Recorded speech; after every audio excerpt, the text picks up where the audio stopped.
เอ่อทุกคนได้ยินนะโอเคทุกคนได้ยินนะได้ยินผมใช่ไหมครับดูนะคือผมไม่มั่นใจกันเพราะผมไม่เคยสตรีมในเรียกว่าผมไม่เคยสตรีมในเจ้าตัวของ YouTube เลยนะผมก็เลยไม่รู้นะ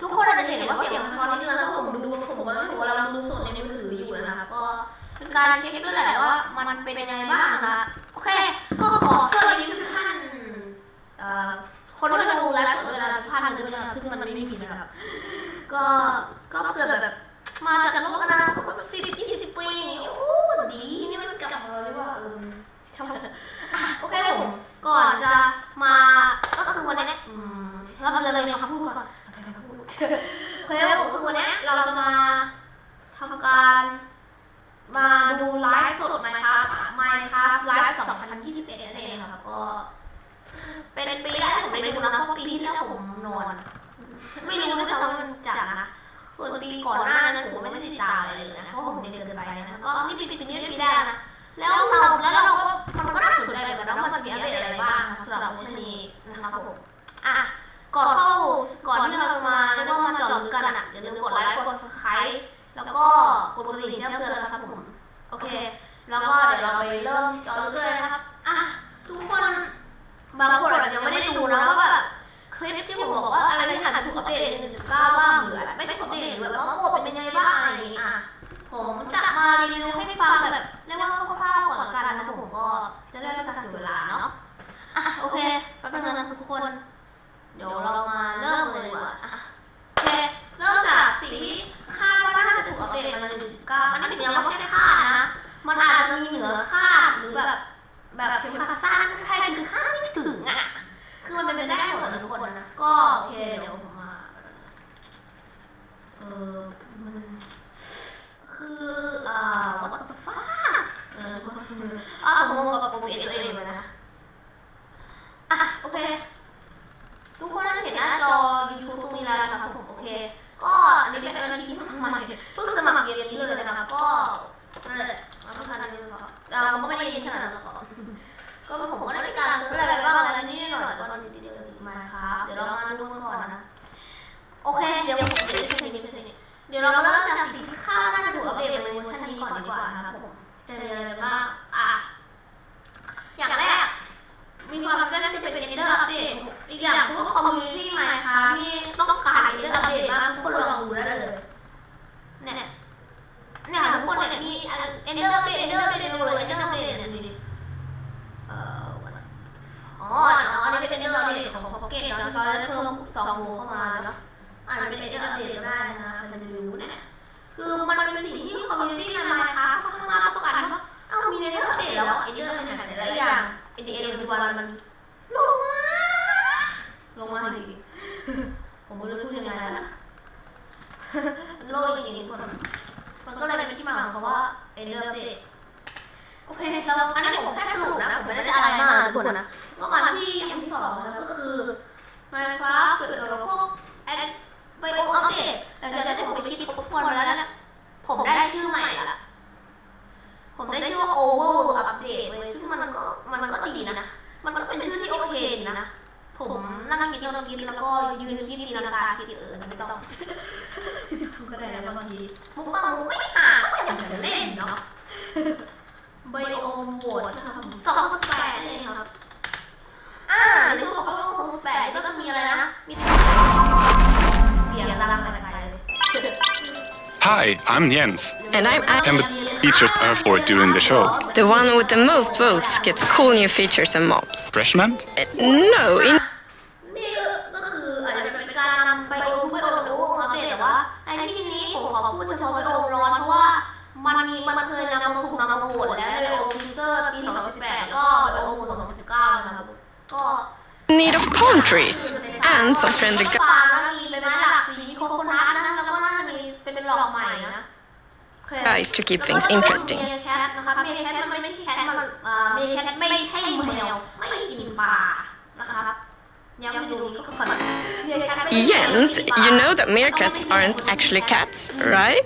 Uh, Jens, everyone knows that meerkats are part of the mongoose family. To the tiger! To the tiger! มีเหรอวะแป๊บนึงนะผมขอชื่อนะคะพี่กิ๊ฟผมลืมไม่ต้องนะแป๊บนึงนะผมลืมผมขอชื่อนะคะพี่กิ๊ฟนึงนะคะทุกคนมันต้องมีดิบางทีอะเฮ้ยไม่ใช่แล้วไม่ใช่แล้วแป๊บนะมาครับเวล218เนาะลืมไม่ใช่แล้วมันมีอีกอย่างนึงว่าผมจำไม่ได้ว่ามันอะไรวะอ๋อ Oasis ใช่ไหมคือผมก็ต้องหาข้อมูลผมก็ลืมนั่นแหละเป็นดีเลยวะไม่รู้มันดีเลยผมยังไม่รู้เลยโอเคสตรีมผมให้มันไปได้ดูแบบ720 ปีชัดที่สุดนะเพราะว่าโอเคนี่ครับก็คือในเจ้าตัว Oasis ถึงในนี้มันไม่ได้มีบอกไว้There's nothing quite as Swedish as eating fresh berries. Or enjoying a freshly crafted campfire. Why surrounded by ก็จะมีอะไรมีไอ้สตรอเบอรี่แล้วมีแคมไฟมีหมายที่จะออกก็ข้าวดีกว่าพวกก็เห็นแล้วมาที่กับที่เซอร์วาน่าผมก็จะมีต้นมหาสมบัติชื่อภาษาอังกฤษชื่ออะไรวะลืมนั่นแหละตอนนั้นเราหาข้อมูลทำคิวแล้วผมก็ลืมเบาอะไรนะเบาอะไรวะเนี่ยผมไม่ต้องสื่อไม่ได้แล้วผมปิดแท็บเมื่อกี้ทำไมก็จริงนะผมปิดแท็บเมื่อกี้ไอ้ต้นอะไรนะเบาทุกอย่างเนี่ยนี่ผมต้นเบาบับต้นเบาบับนะดีมากส่วนต้นเบาบับก็จะมีต้นปวกด้วยนะมีเจ้าเธอไม้นะถือว่าปวกก็ออทริชนะก็เป็นไอ้ This snack on decomposed. Hello? So it's up to you. โอเคจริงๆจะได้มาครับไลฟ์มาแล้วนะแป๊บนึงอันนี้ผมขอพูดนิดนึงแล้วกันมันก็แค่ขายของก่อนนะแต่เราควรจะรีบดูหน่อยแล้วกันโอเคแล้วก็อีกปีนึงเป็นไบโอ2019อันนี้ผมขอรีบเลยละกันอันนี้ผมขอใส่สปีดเลยนะผมไม่พูดทำเพลงนะผมขอใส่สปีดเลยนะ live. On September.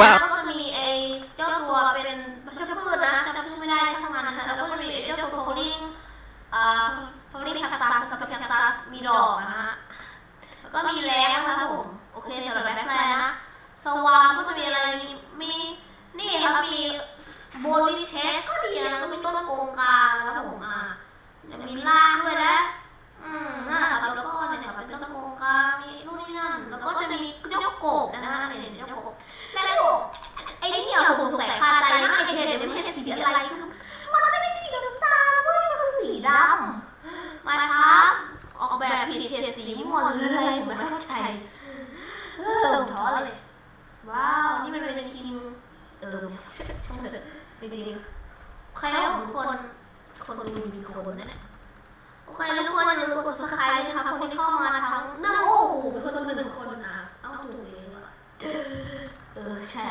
โอเคทุกคนอย่าลืมซับสไครต์ช่องผมด้วยนะคะผมโอเคซับและไลค์ด้วยนะคะผมขอร้องไม่ต้องขอร้องก็ถ้าคอนเทนต์ไม่ดีก็ติชมกันได้แล้วก็แต่ถ้าอยากสนับสนุนกันก็ฝากกด subscribe ให้ด้วยนะคะก็อย่าลืมกดไลค์ด้วยนะคะโอเคดีบอกจะรีบบอกเฮ้ยโอเคประมาณนี้ก่อนแล้วกันนะสำหรับแล้วก็อาจจะเป็นพวกคอมแบทอัปเดตนิดหน่อยนะเพราะว่าคอมแบทอัปเดตไม่ได้แตกมานานแล้วคอมแบทอัปเดตผมพูดแบบผมก็พูดเข้าแบบปรับสมดุลการตีปรับการกินยาการกินอาหารเอนชาร์ใหม่ของเราขวานในชั้นหนึ่งไม่ได้ปรับการดับล็อกแบ็คอัพดาเมจโล่โพชั่นนู่นนี่นั่นเต็มหมดเลยมันก็ปรับเอฟเฟกต์บ้างอะไรปรับเยอะครับสำหรับคอมแบทเทสโอเคเข้ามาดูก่อน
Stealth Army, welcome back to another...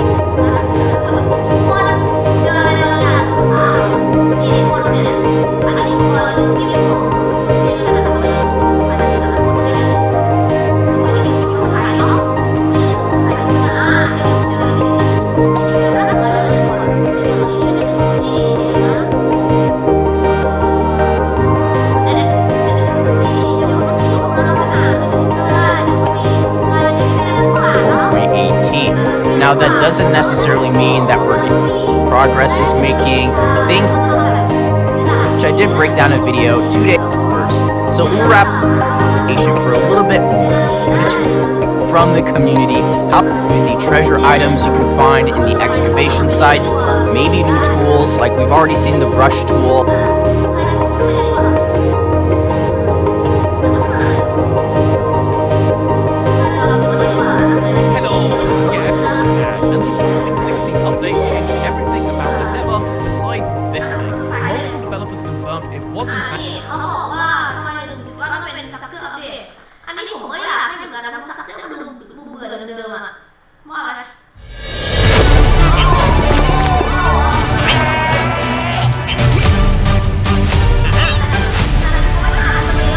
Hello everyone, my name is Mumbo and welcome to the Minecraft Live Creator Pre-Show. I definitely could have done that better. Be honest, that was a little bit pants, wasn't it? This should definitely help the situation. A little bit of redstone lamp action, and of course a tiny bit of TNT, why not? And now that I'm fully prepared, I want to welcome you to the Minecraft Live Creator Pre-Show 2021. Absolutely glorious. This first little batch of videos are all linked by the way they take the game and create a challenge for themselves and their friends. Hey everyone, my name is PathArchD, and today we're going to be playing Minecraft with not only one mice, but two. This is not going to end well. But hey, that's what makes it fun, right? Let's show everyone how it rolls. So our main mice, this bad boy right here, is going to be... Okay, เดี๋ยวผมจะลองมานี่ครับผมจะลองดูคอมเมนต์ดูนะว่าคอมเมนต์ยังไงว่ามันเป็นแคสโซดนะแบบนั้นไม่มีแคสโซดหรออะไรใช่ดูเหมือนว่าเขาไม่มีแคสโซดให้เราก็จริงๆมันมีเวอร์ชันภาษาไทยอยู่ลองไปหาดูได้นะครับในเพจ Minecraft ที่เห็นนะคะในเฟซบุ๊กมาหาได้นะแต่ว่าผมต้องการทำภาษาอังกฤษแล้วทุกคนแล้วจริงทุกคนก็จริงๆผมไม่ได้แนะนำให้ฟังภาษาอังกฤษนะมันแล้วแต่ถ้าคนไหนอยากฟังภาษาอังกฤษฟังได้แต่ว่าถ้าใครแต่ว่าถ้าเกิดใครอยากจะแบบเดี๋ยวเราฝึกภาษาอังกฤษก็มาได้ครับมาฝึกภาษาอังกฤษได้เลยครับแล้วก็มันเป็นแบบอย่างมาค้าของหรือว่าของมาครับที่ไทยของไทยภาคเองมันก็แบบมันก็ไม่ได้ฟีลเหมือนไมค์คอนมันแบบมันคือไมค์คอนแต่จริงๆมันก็เป็นชื่อแล้วนะก็โอเคก็จังหวะนี้ก็ปล่อยเขาพูดไปก่อนนะเจอกันก็5 ทุ่มนะโอเคเดี๋ยวเราไปพูดกันเรื่องเมื่อกี้ต่อดีกว่านะโอเคอีกอย่างนึงที่ผมจะได้บอกว่าเราจะพูดถึงคนที่ผมไปรวบรวมไอเดียผมโน้ตแพดคอมโน้ตแพดที่มันเอาไว้ให้โหลดดีกว่าแล้วก็นะแต่จริงแล้วผมรู้สึกถ้าให้ผมนะถ้าให้ผมคิดแล้วแบบผมอยากได้อัปเดตอะไรนะก็ส่วนตัวผมชอบแบบอยากให้มันมีแบบโอเวอร์อัปเดตแบบทุกไม่โอเวอร์มันอัปเดตเลยและผมยังไม่มั่นใจที่ทำว่าในนั้นเขาจะประกาศเฉพาะ1.19หรือจะประกาศ1.20ไปด้วยเลยแล้วก็1.20ก็ได้ไม่รู้ดิเพราะว่า1.19มันก็ไม่ใช่1.19น่าจะ1.20เลยแหละหรือ1.20แล้วแต่ก็อันนี้ผมก็ไม่รู้นะก็ต้องรอดูนะครับก็นั่นแหละสำหรับเครือข่ายโอเคก็นั่นแหละก็ต้องรอดูกันนะว่าจะเป็นแบบเวอร์ชันอะไรนะครับเอาจริงแล้วผมรู้สึกอยากให้มาครับรอตื่นครึ่งชั่วโมงแต่ผมเปิดไหมครับผมไม่ได้เปิดอะไรเชื่อไว้ก็ถือเป็นเรื่องที่ดีนะทุกคนก็โอเคตอนนี้ก็จริงๆเราจะมาดูเขาเล่นเราจริงๆเราจะมาดูเขาเล่นเกมก็ได้นะแต่เราก็อยากเล่นตัวเองมากกว่านะสิ่งที่ผมจะทำผมไม่ได้ทำอะไรปกติแน่นอน ผมจะก็ไม่ได้ทำอะไรก็เข้ามาทำเลยไม่ผมจะได้เล่นมาครับที่11 เออ่ะเพราะอะไรเพราะว่า11 เอล่าสุดก็ผมก็แค่มาแบบมาโชว์เคส1 48แล้วมันสวยแค่ไหนถึงแม้ดีดาเคสมันยังไม่มาแล้วเมื่อไหร่มันจะมาผมถามว่าเด้เดี๋ยวมันจะมาเดี๋ยวเราช่วงนี้ไม่มาเขาก็ต้องเล่นทำ1.19แบบตัวอย่างของ1.19นิดนึงแล้วกันว่ามันเป็นไมค์คอนอะไรผมก็เข้าใจด้วยก็แต่ผมว่าหลังนี้ผมว่าอาจจะสัก20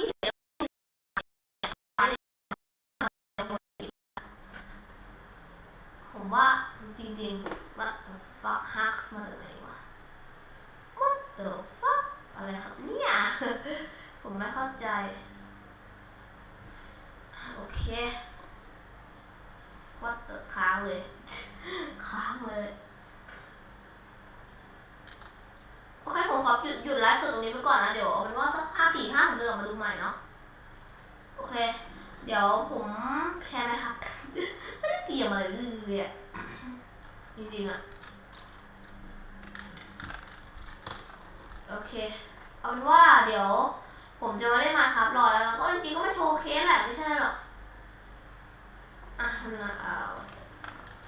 ทุกคนเห็นเต็มหน้าจอไหมโอเคน่าจะเห็นเต็มแล้วเดี๋ยวผมลงรีสอร์ทแถว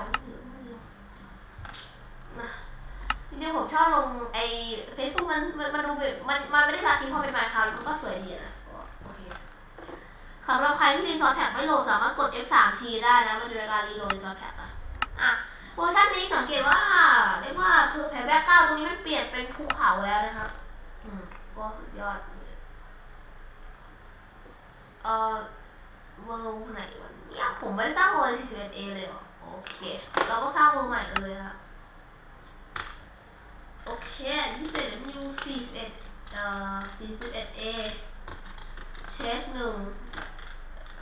เทสโอเคเทส1ก็ได้แล้วผมโอเคเดี๋ยวเราไปเลยCreative Easy กันไปเลยก็มันจะโหลดเวอร์แล้วมันจะนานแล้วมันก็จะช้าแล้วมันก็จะแหลกมากนั้นถ้าแหลกขออภัยนะคะเพราะว่ามันทุกคนเข้าใจใช่ไหมว่าซอสคอมผมมัน i5 คอมผมมันก็ไม่ได้ดีเลยก็ถ้าโควิดหายผมก็อยากไปซื้อใหม่นะก็ไหนแล้วก็ไม่มีเงินไม่ใช่ไม่มีเงินหรอกก็โควิดด้วยถามว่าผมซื้อได้ผมก็พอซื้อได้หรอกคุณจะสังเพราะว่าผมก็เป็นคนที่เก็บออมเยอะเอาจริงเดี๋ยวว่าเก็บออมไม่ว่าโคตรคิดว่าโคตรเก็บออมเลยว่าเงินไปโรงเรียนได้มาแบบ55ผมกินข้าว20แล้วก็ที่เหลือออมหมดเลยไม่กินขนมเลยผมไม่รู้ผมเป็นคนอย่างเงี้ยชิวๆโอ้นั่นหนูว่า MC นี่นะว่าเราเกิดอยู่กับว่า MC เลยนี่นะก็ดีแต่ที่ไม่ดีนี่มันแรงไปมีน้ำเลยเหรอเฮ้ยเกินเกมโอ้น่าจะมีน้ำปลาหมึกโอ้โหมาปุ๊บเจอซอมบี้น้ำปั๊บแล้วก็แหลกปุ๊บโอ้ทุกคนเกินออปติฟายดูเอ๊ะโอ้สุดยอดซอบเลยแหลกทุกคนเมื่อกี้อาจจะแหลกมากนะไม่เดียวแหลกมากเลย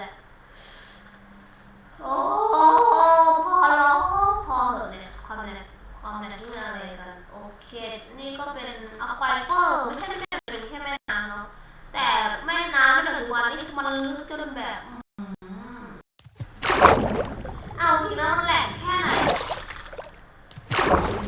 แหลกขอ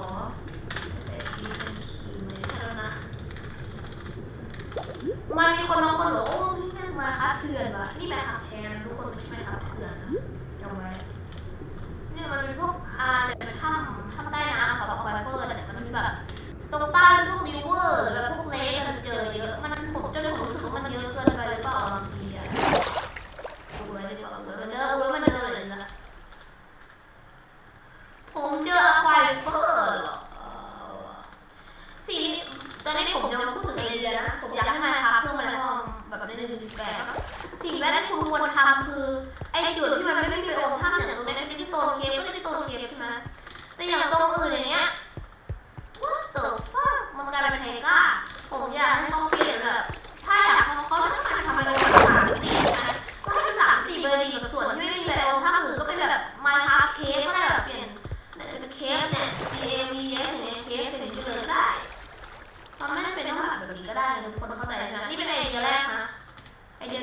ถ้ำนะทุกคนก็เอาชีวิตรอดชอบดีมากใช่ไหมชอบดีหรอชอบดีหรือทารุณคนไม่ถามสู้นะ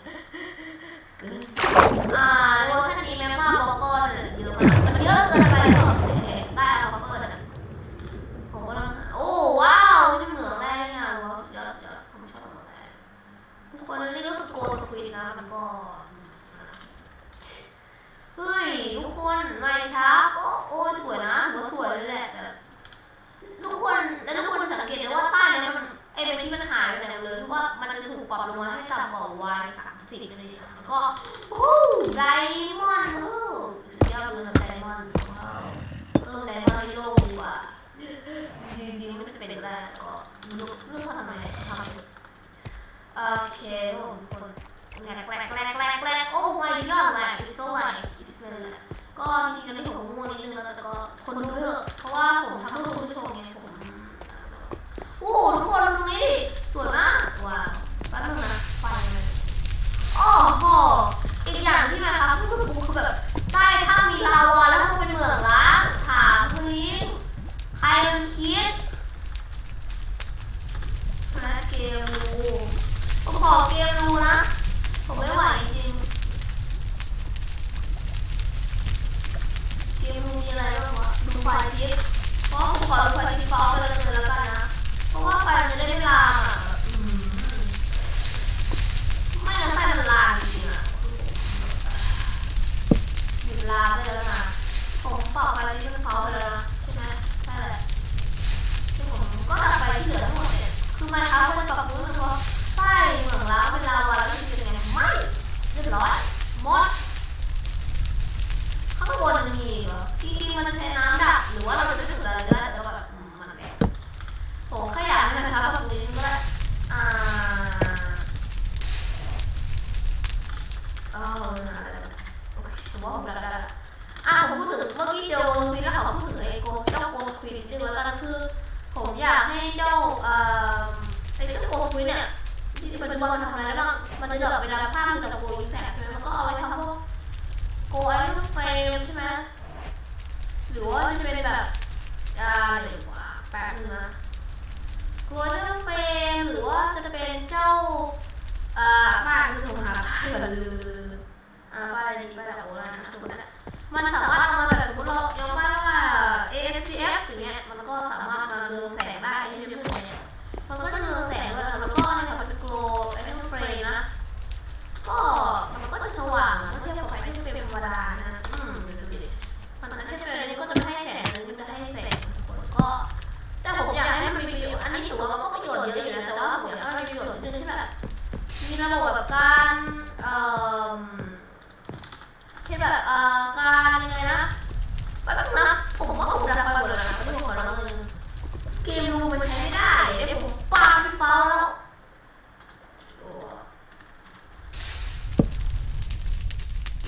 ผมแล้วก่อนแล้วเราจะปีด้วยอันนั้นผมว่าไม่น่าเกี่ยว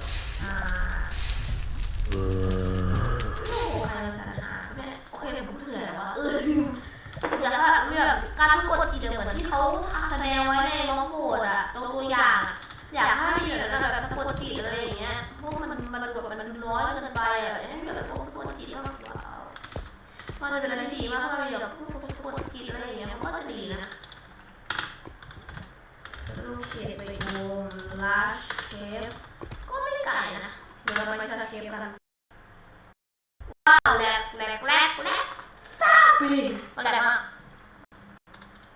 มันก็แรงเนื้อนะว้าวทุกคนนี่มันทำสอนทำเหรอ What the ทุกคนน่าจะรู้ว่าอันนี้มันปรับเปลี่ยนนะแต่ก่อนก็คือใต้ถ้ำในรัสเชฟเราจะเจอเจ้าสิ่งเรียกว่าเนี่ยครับไอ้เจ้าปลาเนี่ยมันคือเคสอันนี้เจ้าตัวtropical fish นะครับมันก็จะเกิดก็มันก็จะตัวเหมือนกันนะเจ้าตัวแอสโซโต้มันกินtropical fish ใช่ไหมแล้วแบบเราก็หาเราเจอแอสโซโต้ในรัสเชฟเราก็หาtropical fish ในรัสเชฟด้วยไงก็ถือว่าคุณสุขผลอยู่เหมือนกันก็นั่นแหละก็โอเคนะแต่เราเป็นของมันครับเราไม่ได้เด็กของมันครับถ้าเราเป็นเด็กของมันไม่ดีนะแล้วก็แทน เพกมากขึ้นนะก็ปรับมาตั้งแต่ก่อนละส่วนถามว่าทำไมผมไม่ทำรีวิวนะก็ผมไม่ค่อยมีเวลาแต่ว่าถ้าเกิดผมเดี๋ยวไว้เซตตัดหน้าเลยดีน่าจะได้อยู่ผมจะลองทำดูนะแต่เราไม่เจอแอสโตโต้เลยนะเราเจอคอฟฟิชโอเคเนี่ยคือแอสโตโต้หายากเยอะเลยนะไม่หายากคือธรรมดาหายากเยอะมากเลยนะแอสโตโต้แทบหาไม่เจอเลยอะคนคือแอสโตโต้หายากมากอะทุกคนหายากที่ผมเจอไดมอนด์เยอะกว่าแอสโตโต้เลยนี่ไงทุกคนนี่คือแอสโตโต้เด็กมันในเวอร์ชันนี้มันหายากคือเยอะคือมันจะเกิดในน้ำเค็มแล้วก็ต้องเป็นแหล่งน้ำที่อยู่ใต้เคอยู่บนเคลด้วยนะครับก็นั่นแหละเนี่ยคือตัวแอสโตโต้ก็ถือว่าหายากใช้ได้เลยนะคะแอสโตโต้ผมอยากให้เขาเพิ่มสีเขียวเข้ามามันเป็นเหมือนอิสเตอร์เอ็กอะแต่เขาก็ยังไม่ยอมเพิ่มเข้ามาสักทีมันอยู่ปรากฏอยู่ทั้งแบบตอนไมค์คอน2020แล้วก็ถึงทีเซอร์ด้วยนะไอเทรลเลอร์17อะที่มันในฉากที่มันกำลังไปโกกาเดียนอะก็น่าจะหวังว่าให้มันเพิ่มเข้ามาสักทีนะก็เป็นที่ดีนะก็แต่ดูดีละเคมันสวยมากเลยนะโอ้โหสวยจริงนะทุกคนสวยโอ้โหทุกคนสวยมากสวยจริงนะเดี๋ยวแล้วซอมบี้วิลเลจเจอร์มาไงเนี่ยแล้วตัวนี้มันทำอาชีพอยู่ด้วยนะมาไงครับลุงลุงมาไงขอซ่อมมันไม่เรียกว่าซ่อมเลยเรียกว่าขนมแล้วกันว่าเราตัดคือล่างเลยนะวิธีทำก็ตามเลยนะครับปลายาเวกเน็ตแล้วก็เอาก้นแอปเปิลไปคลิกขวานะครับประมาณนั้นแหละโหนี่สวยมากเลยนะครับเนี่ยเฮ้ยเอาเรื่องอยู่นะสวยโอ้ดูดิข้างบนขึ้นมาดิดูโหยอดเลยครับสวยจริงนี่โอ้นี่แอสโตโต้นี่นะเนี่ยครับถ้ามันสวยจริงอะเดี๋ยวก็มีคนบอกโอ้พูดแต่สวยก็มันสวยจริงทุกคนลองดูดิเดี๋ยวเราไปลองไปดูไบโอมภูเขาบ้างทุกคนน่าจะรู้ไปแล้วนะว่าเขาเปลี่ยนชื่อไบโอมเยอะอยู่พอสมควรผมเอาที่หลักๆนะจังเกิลเอถูกเปลี่ยนชื่อเป็นแบบสปาร์จังเกิลเหมือนแบบจังเกิลเบาบางสปาร์แล้วเบาบางเนาะไม่มีแบบเบาบางคือแบบไม่ยุ่งเยอะมันผมไม่รู้จะอธิบายยังไงเอาว่าเบาบางแล้วคือแบบมันไม่เยอะไม่ลุงลังไม่รกมันนั่นใช่ไหมโอ้ยก็แอสโตโต้นี่นะก็จริงมันก็ไม่หายากเลยแอสโตโต้ก็โอ้โหสาตัวเหรอก็ดูไปมันก็ไม่ได้หายากนะแต่ไอตัวไบโอไม่ได้หายากนี่โอ้โหแล้วก็อีกเส้นอีกอย่างนึงของเวอร์ชันนี้ก็คือเอเมทิสเนี่ยมันชอบมาเกลือแบบนี้ซึ่งมันก็สวยดีนะมันดูให้ฟีลลิ่งเนี่ยแบบคุณโอ้ว้าวนี่มันเอเมทิสนะเพราะว่ามันอยู่มุมแบบนี้มันสวยนะก็ดีนะก็สวยดีแล้วเดี๋ยวเราไปที่แจ็คเก็ตพีดีกว่าทุกคนรู้ว่าแจ็คเก็ตพีคืออะไรไม่ใช่คนบางคนอะไรแจ็คเก็ตพีก็คือมันก็คือไอ้เจ้าตัวลอตตี้พีก็แหละแต่ว่าเขาเปลี่ยนชื่อรวมถึงคือลอตตี้พีด้วยนะเขาเปลี่ยนชื่อเป็นโฟเซนพีนะสำหรับผู้ขอใหม่ก็ได้เถอะแล้วก็อยู่ลึกเกินไปผมก็ว่าอย่างนั้นแหละแป๊บนึงนะผมรู้สึกว่ามันเยอะเกินไปผมปรับไปสัก150น่าจะถึงถึงอยู่โอเคผมนี่คือเจ้าตัวแจ็คเก็ตพีก็ต้องบอกเดย์ก่อนเซตเดย์โอเคผมนี่ก็คือส่วนของแจ็คเก็ตพีนะฮะก็มันผมไม่ได้หรอกโอเคผมนี่ก็คือเจ้าของแจ็คเก็ตพีนะครับหรือว่าล็อกซี่พีก็เองเราก็จะเป็นเรียกว่าเป็นยอดขาวแบบนี้เป็นยอดตัวฝั่งนี่แล้วก็เป็นมีสโนว์บล็อกมีสโตนนะยอดเขามี3รูปแบบก็จะมีแจ็คเก็ตพีคแล้วมีสโนว์แคปฟอสซิลพีคอะไรจะเป็นพวกไอซ์กับแผงไอซ์แล้วก็อีกอันนึงโซนี่พีคมันอยู่ในโลเคตร้อนจะเป็นหินนะแล้วก็จะมีพวกไดโอไลท์แอนเดอร์ไซต์แกรนิตแล้วก็แคลไซต์นะหรือว่าไม่มีแกรนิตวะจำไม่ได้ตรงนู้นน่าจะเป็นลอเทนกรูนะพวก ต้นไม้ไทก้าเลยอย่างเงี้ยนี่น่าจะเป็นเบลล์ที่กรูฟนะหวังว่าผมไม่ใช่นั่นแหละใช่ครับคือกรูฟแล้วนี่คืออะไรไหนเขาบอกเขาแก้พวกไอไมโครไบโอมเลยมันก็ไม่ได้เล็กขนาดนั้นแล้วก็มันก็ยังเป็นเดียวผมก็คิดว่าเป็นไมโครไบโอมนะมันแบบเขาบอกว่าเขาอยากให้ไมโครไบโอมมันใหญ่ขึ้นมันก็นิดนึงนะก็ฟอเรสต์อยู่ท่ามกลางภูเขาก็โอเคเลยนะเนี่ยพวกรู้เนี่ยเป็นพวกที่อยู่ของพวกไทก้าก็เป็นดินแล้วก็ส่วนสโนว์วิสโลมันจะเป็นหินนะมันไม่มีต้นไม้แล้วก็มีอะไรแล้วก็อีกอันนึงเมโดนะเป็นด้านสูงแล้วสีของหญ้ามันจะแบบคล้ายๆพวกไทก้านิดนึงอ่ะพวกโอเคหนาอะไรกว่านี่มันสโนว์พาวเวอร์นี่นะว้าวสุดๆเลยก็แล้วก็เมโดเนี่ยก็จะเป็นหมู่บ้านเกิดนะส่วนในเวอร์ชัน18เนี่ยป้อมหมู่บ้านเกิดในเมโดแล้วนะส่วนป้อมโจเนี่ยจะเกิดทุกเวอร์ชันใหม่เลยครับโตนี่พีโซแคปพีแล้วก็ผมชอบจำชื่อเดิมว่าสโนว์แคปพีมันเป็นชื่อเป็นเซนซีแจ็คเก็ตพี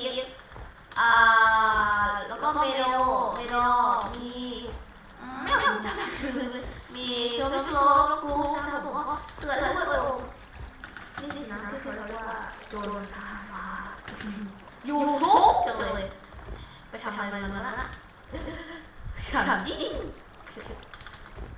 อย่างนั้นต้องบอกว่าลงมาตายหมดจริงลงเขายากเลยนั่นนี่กับนี่ไงครับเมโดนั่นเป็นแต่นั่นเป็นแต่ปีไม่ใช่เด็กแต่ฟูไทก้าไม่ใช่เด็กเขาเปลี่ยนชื่อแล้วเป็นโอนโกรเป็นโอนโกรพายไทก้าโอ้โหชื่อเรียกยากเลยว้าวคนนี้สิว้าวมันสวยเหลือเกินก็จริงๆนะก็สวยอยู่แต่เดี๋ยวผมคิดว่าผมขอดูไปคาไลฟ์ก่อนเดี๋ยวเอาเป็นว่าเดี๋ยวผมให้เยี่ยมชมบรรยากาศแถวนี้สักพักหนึ่งแล้วกันนะไปจัดไปครับพี่น้อง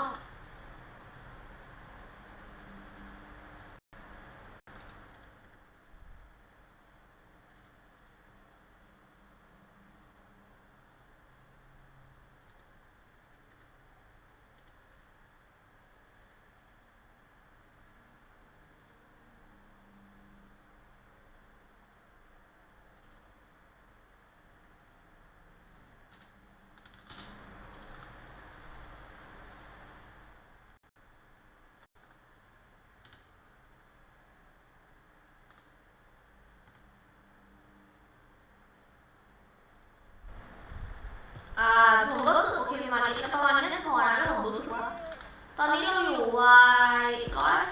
ก็คือดูเหมือนว่าประตูเนเธอร์เรียกว่าเป็นเนเธอร์ร้างหรือว่าพวกเนเธอร์พอร์ทัลเนี่ยจริงๆผมชอบเรียกว่าเนเธอร์ร้างนะก็มันติดปากแบบมันประตูเนเธอร์พังอะไรมาเนี่ยเป็นรูนเนเธอร์พอร์ทัลมันก็สามารถเกิดได้นะเหมือนว่ามันจะเกิดได้ด้วยนะครับก็เหมือนว่ากล่องมันถูกฝังอยู่แล้วว่าอยู่ใต้หิมะนะฮะ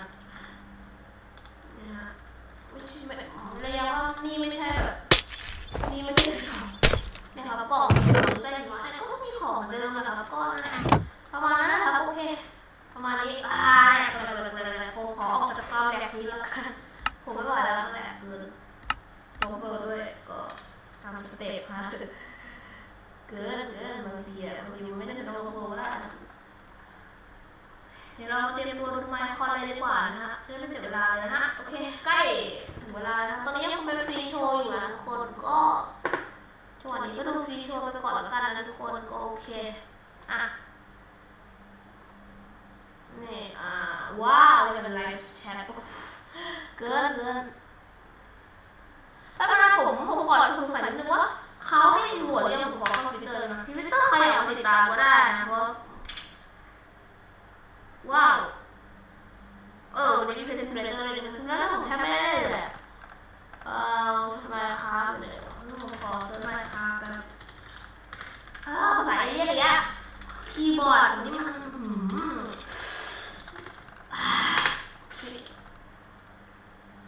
โอเคมานะครับเดี๋ยวเขาใครสำหรับใครที่งงว่าจะโหวตที่ไหนดีก็มาโหวตในนี้เลยในทวิตเตอร์เลยครับชื่อ Minecraft Official เลยนะครับก็ตามนี้เลยนะครับโอเค ก็ตามนั้นแหละไม่มีอะไรมากเดี๋ยวเรากลับไปดูกันต่อดีกว่าดูไปก็ดูพี่แชทก่อนนะโอเคโอ้ผมมาโอเค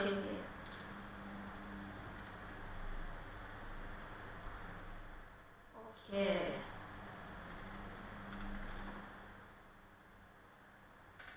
เคทุกคนผมตอนนี้ผมยังสตรีมอยู่หรือเปล่า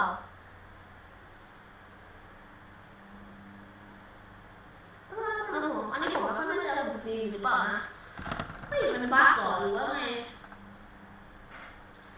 ผมตอนนี้ผมไม่ชัวร์ว่าผมสตรีมอยู่หรือเปล่านะ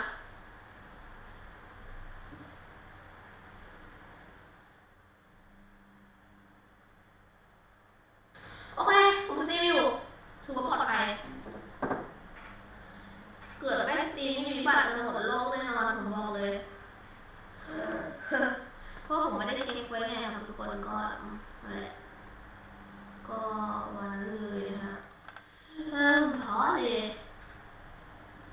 โอเคครับผมก็ดีนะดีหมดสวัสดีทุกคนทำไมมันดำวะแล้วทุกคนทำไมมันดำ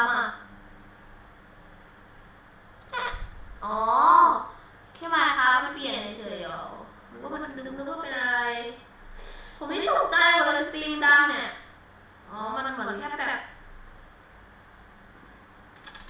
แค่เปลี่ยนเฉยๆเลยไม่มีอะไรอ๋อตกใจหมดเลยอ่ะอยู่ดีๆก็มืดเลยตกใจนะมันก็ตีเด้งท้อเลยก็นะครับว่าสีเด้งก็มาแล้วว้าวก็มันนั่นแหละผมก็หายดำเลยโอเคเอาเราอีกแล้ว what the fuck อะไรเนี่ยผมไม่เข้าใจผมแล้วไม่เข้าใจจริงๆโอเคได้อยู่เลยโอเคประมาณนี้นะครับผมไม่ดำใช่ไหมปัจจุบันนี้ไม่ดำใช่ไหมผมนี่ระแวงหมดแล้วอ่ะอีกแค่8 นาทีเท่านั้นทุกคน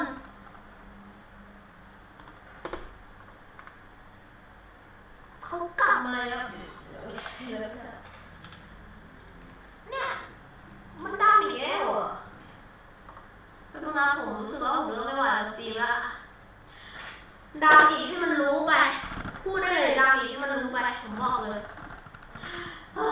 โอเคแล้วบางทีผมก็ได้เฟซบุ๊กอะไรก็ได้ทำแล้วอีก7 นาทีนะฮะ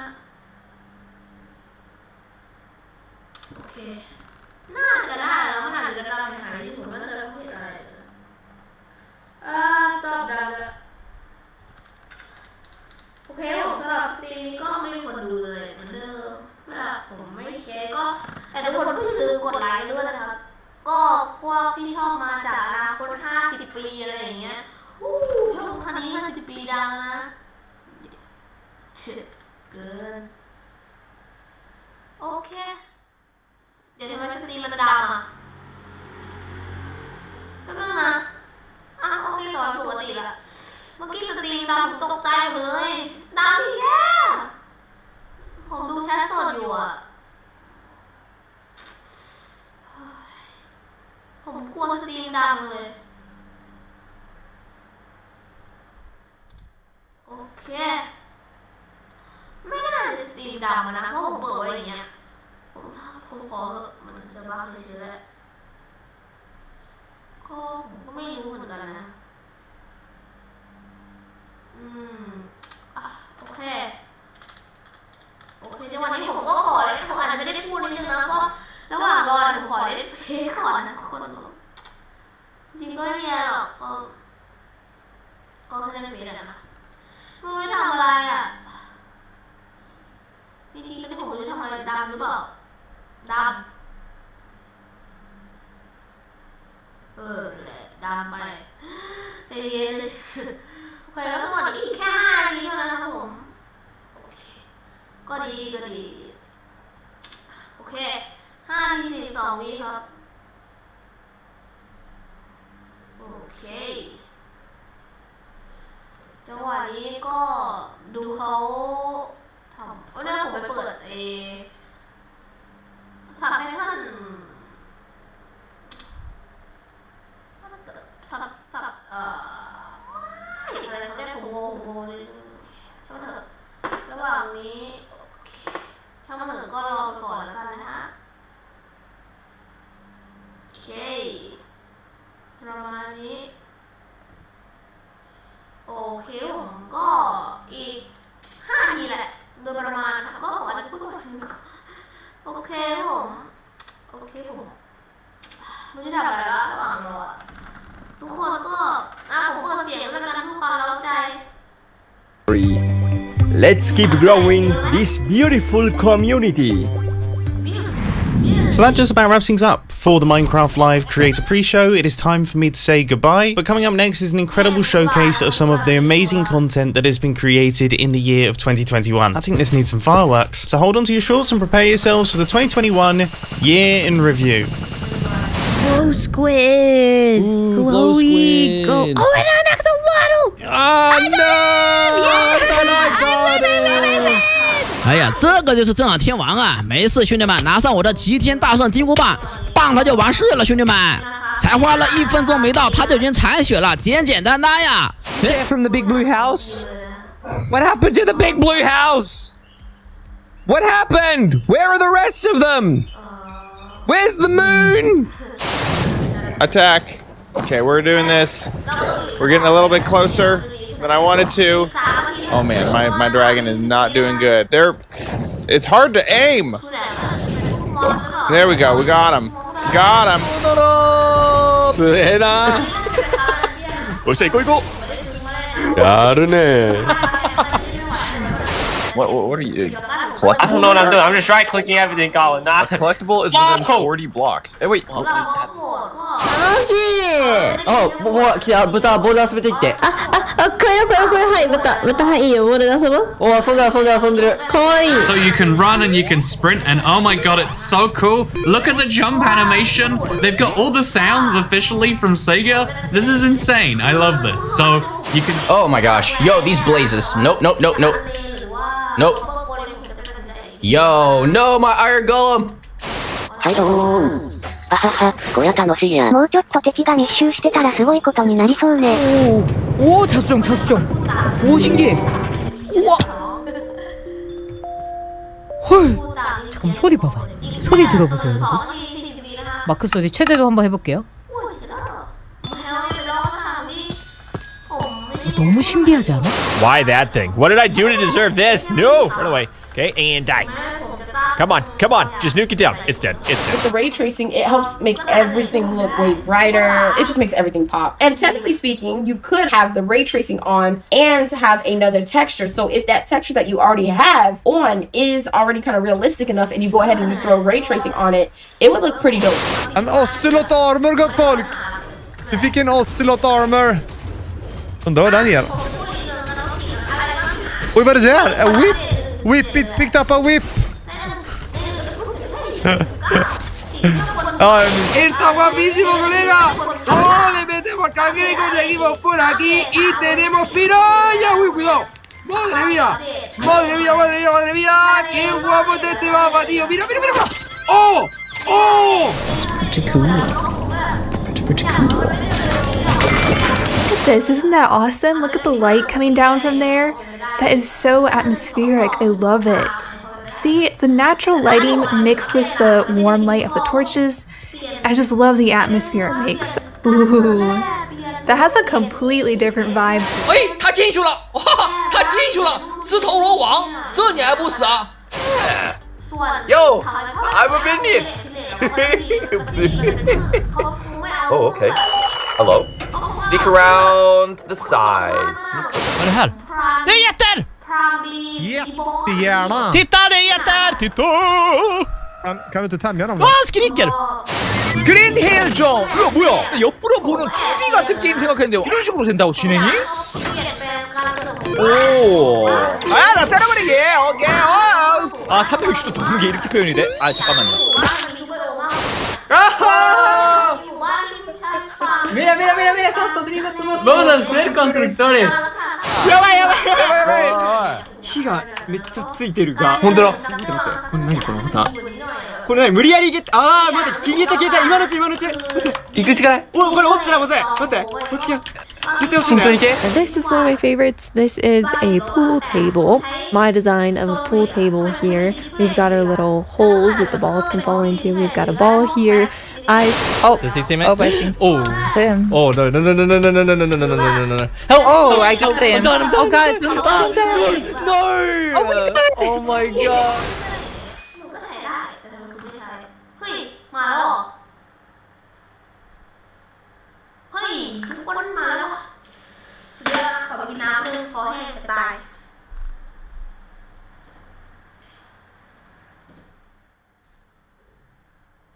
โอเคทุกคนอ่ะผมกลับละกินน้ำมานิดนึงนะโอเคเขามาแล้วทุกคนดูนะดูเลยก็คือผมดูสตรีมเสร็จแล้วผมจะต้องอัดคลิปสรุปต่อเลยแล้ว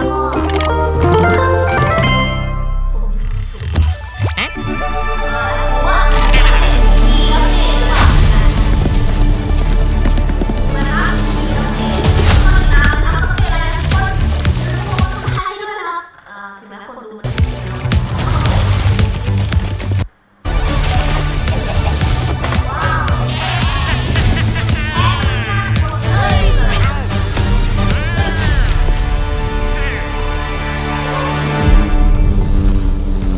Hello and welcome to Minecraft Live 2021. I'm your host and chief storyteller of Mojang Studios, Lydia Winters. We have an exciting show for you today, filled with all things Minecraft.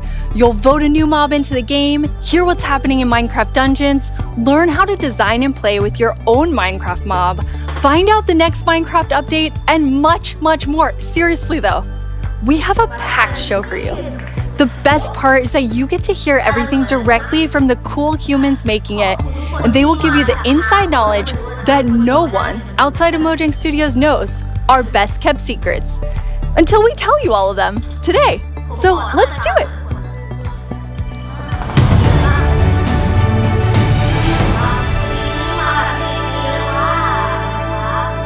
Our social team will be tweeting throughout the show and want to know what you think about everything we announce. Hang out with us here and also there. Last year, we announced quite an anticipated update, the Caves and the Cliffs update.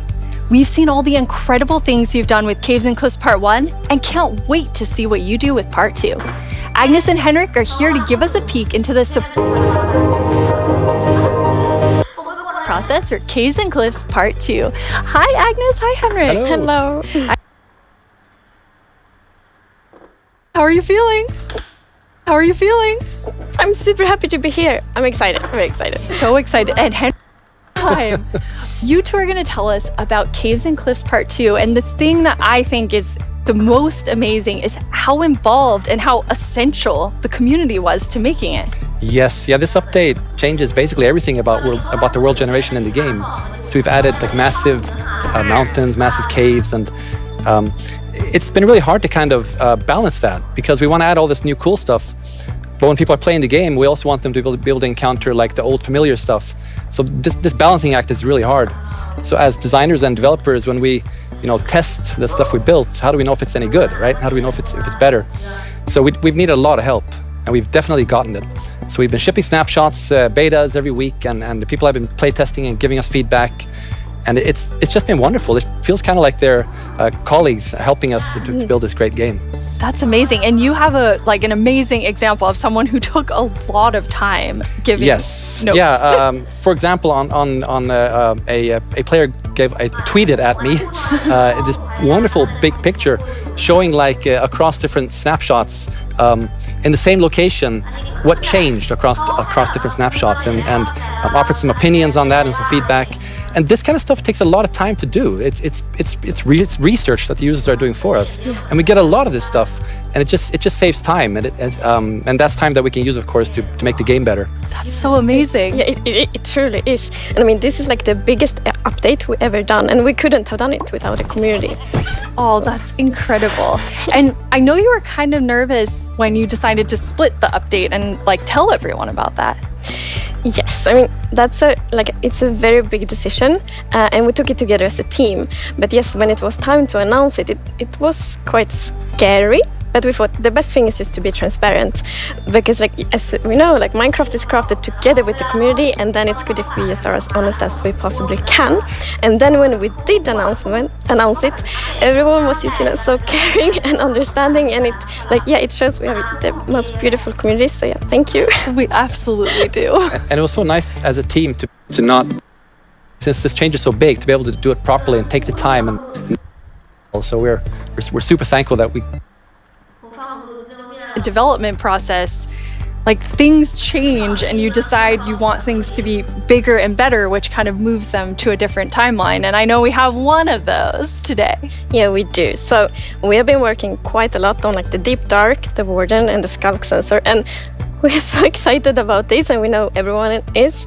And so it got a bit bigger because we really want to do this right and do it with super high quality. But that's also the reason to that we moved it to the next update instead. And we're going to talk about the next update at the end of the show, yes, right? So we're going to show both some new things from the Deep Dark and some other new things. So that's exciting.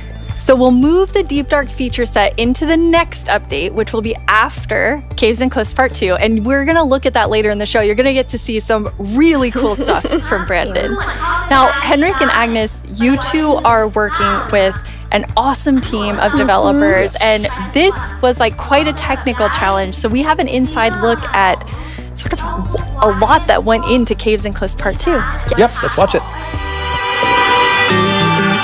The best part of my job, I think it's just creating a game. I want to make people happy. In the new update, I've been primarily focusing on creating the mountains and also putting everything together in the new generation of the world. So that's the caves and the mountains and everything in between. When I started this project about a year ago, I knew almost nothing about world generation, and I learned so much. And it's really been a team effort, Java and Bedrock together. In this update, my role is to bring to life the cave part, and together with our colleague who work on the mountains, we present to you the cliffs and the caves update. One of the inspirations for the caves is the Song Dong's cave systems in Vietnam, because that was one of the largest cave systems in the world. And I feel so proud of it because I came from Vietnam, and we get to use these cave systems in my country and put it into the game. So I felt so proud whenever we think about the caves. My job is to find what works slow in Minecraft and try to optimize it. The new update changes how the world looks a lot, and it also affects performance quite a lot. The best part about my job is just finding something which can give a big benefit, and then just seeing how FPS improves or how frame time graph looks much better after the change. I would say the coolest part about my job is all of the wonderful colleagues that I get to work with. They really inspire me, teach me, and motivate me to be a better version of myself every day. We put in a lot of time and effort into this update, and I hope that it will inspire and excite our community. It feels like it's a whole new game. What a great team you have! The best team. And now when we have been working on Caves and Cliffs Part 2, it's been so beautiful to see how everyone collaborated, like all the different roles, like Bedrock developers, Java developers, designers, artists, sound, and so on. So yeah, it's been so good. Because when you get a diverse group of people together in a room like that, even if it's a digital room, I guess, then and all focused on one thing like this, it feels like there's no problem you can't solve. Plus, it's fun. That's amazing. And then you add our community. They're doing bug tracking. They're just everywhere giving us notes and feedback and telling us what's working. So you add that to an amazing team, and it's really incredible. We really want actually to highlight everyone that helps us with the public bug tracker we have. So many players report bugs, and then we also have the moderators and helpers, and they help us so much with like categorizing, finding duplicates, asking for additional information, and it's extraordinarily helpful. We have a really amazing community. Now, you two have been, and actually the whole team has been just kind of sharing images and seeds as you're finding things, and you put together some really awesome worlds for us to look at. Indeed.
'Wow, they're beautiful. Yeah, what's interesting about this is when you look at that video, like initially the plan was just big mountains and natural looking cool mountains and caves, but as we started working on it, the scope kind of grew because we realized that we need to change all the terrain to make this all fit together. But once we started seeing that work, and it was so fun to see how the team started realizing that we're really onto something. This is going to be great. And seeing that inspiration spread and then also spread out to our community through the snapshots has been really fun. Yeah, and we have been playtesting a lot, and we couldn't stop playtesting because we get distracted we all the found time. so many cool places, and I feel so inspiring, and that's what we want to do with Minecraft. We want to inspire everyone to play Minecraft in their own way, and like we really feel that this new world generation inspires you, like going on adventure, building, telling stories. So it's very exciting. That's amazing. And I mean, so you make all these changes, but then obviously we have so many players who've been playing for so long. I mean, the two of you have worlds that are like 10 years old, and I just love the approach you took to keeping everything really safe for players who have existing worlds. Yes, it's very important for us to be respectful to players' worlds, and like Minecraft should be a game you can trust, because if you know that it works and it will work for many, many years, then you can spend like all this love and time on your Minecraft world. So in Caves and Cliffs Part 2, we have actually done two things mainly to make sure that everything works well, and the first thing is blending. So as you can see in the picture here, to the left we don't have blending. So then when you update your old world to the new world generation, it would just be like an ugly edge. But now, with blending, it's actually all smooth and pretty. That's beautiful. That makes a huge difference. And Henrik, I know the other part you want to show us with your own world. Yeah, so what happens if you open your old world with a new version of Minecraft? And I took a look at what happens in my old world, which I've had for like 10 years, playing with friends and family. And let's take a look. So there it is, all the old stuff we built 10 years ago. But that's what happens when you open the world in 1.18. So it basically generates new caves beneath the old areas. And the idea is to create the illusion that was there the whole time. We just, we just didn't go there until now. And wow, look what I found. Don't look, Henrik. There's so many spoilers there under your world. So many cool things. I was squinting, okay? Okay, good. That's like the first thing I'm gonna do when I update is just like digging straight down. Well, not straight down actually, but I'm gonna see what's under my base. That's so cool. I just love that it adds so much to the existing worlds that our players have. And so you're keeping them safe and adding a lot to it. And that's also an important thing. We don't want to force players to have to pick between just the new or just the old. So we want them to be able to experience both things in the same world. That's amazing. Throughout the show, we're going to have creator questions, and you two get to have the first one. All right. Will Java and Bedrock get Part 2 at the same time? Yes, the plan is to release this on Java and Bedrock at the same time, and also to ship it with what we call seed parity. And that's, what does that mean? So seed is this name for the magic number that is used to determine how your whole world looks like. So every world is unique, and that's driven by this seed. And when you create a new world, it gets a randomly generated seed. But if you dig that seed up, if you really like what you see, you're like, wow, this world is wonderful, I want to share it with my friends. You can dig up that number and share it with others. And then if they open a new world with that seed, they'll see the same thing. But what's new for this update is that also works between Bedrock and Java. That's amazing. So if you create a world in Java and you think it's beautiful, you want to share with others, anyone who opens the world with that seed, regardless of which edition they're playing, will see essentially almost exactly the same thing. Yeah, it's almost identical. And it's a thing in the community, you find a super cool location and you share it, like, look at this world I found. And before, you couldn't do that with players on the other edition, but now everyone can just share cool places together. And I think that's really nice. It's really amazing. I mean, when you find these amazing, epic things in Caves and Cliffs Part 2, you obviously want to be able to share them. So seed parity is huge. I think everyone's going to be so excited about So we're not 100% there yet, but close. It's very similar. Details will be different. But seed almost parity. Seed almost parity. That's it. That's what we're going to call it. So I know everyone is anxiously, including myself, waiting for this update. When do we get it? So it's actually almost done. So we're going to release it in a month or two. That is amazing. Thank you so much, Agnes and Henrik. Thank you.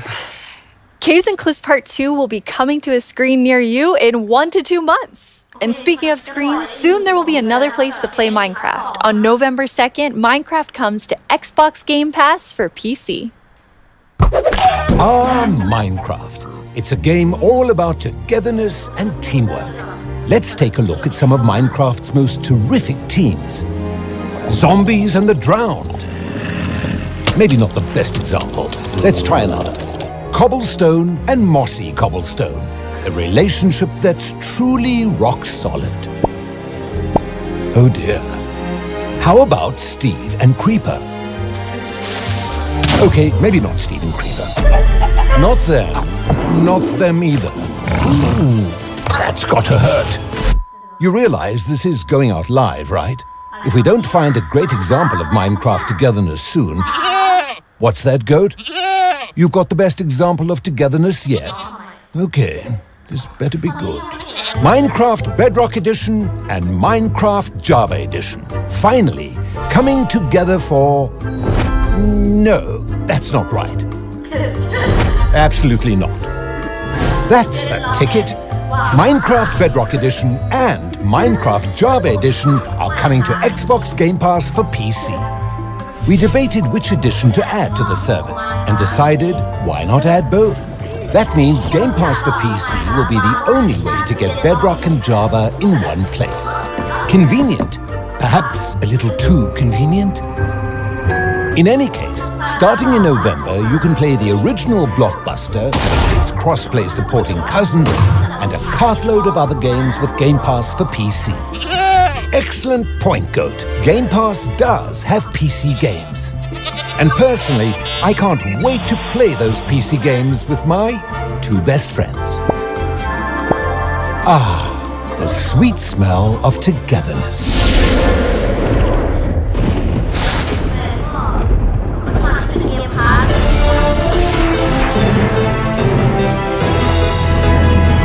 Hello, Minecrafters of the world. I'm Vubui, and I'm back yet again to help guide you through this year's incredibly important and potentially life-altering vote. Remember the Phantom?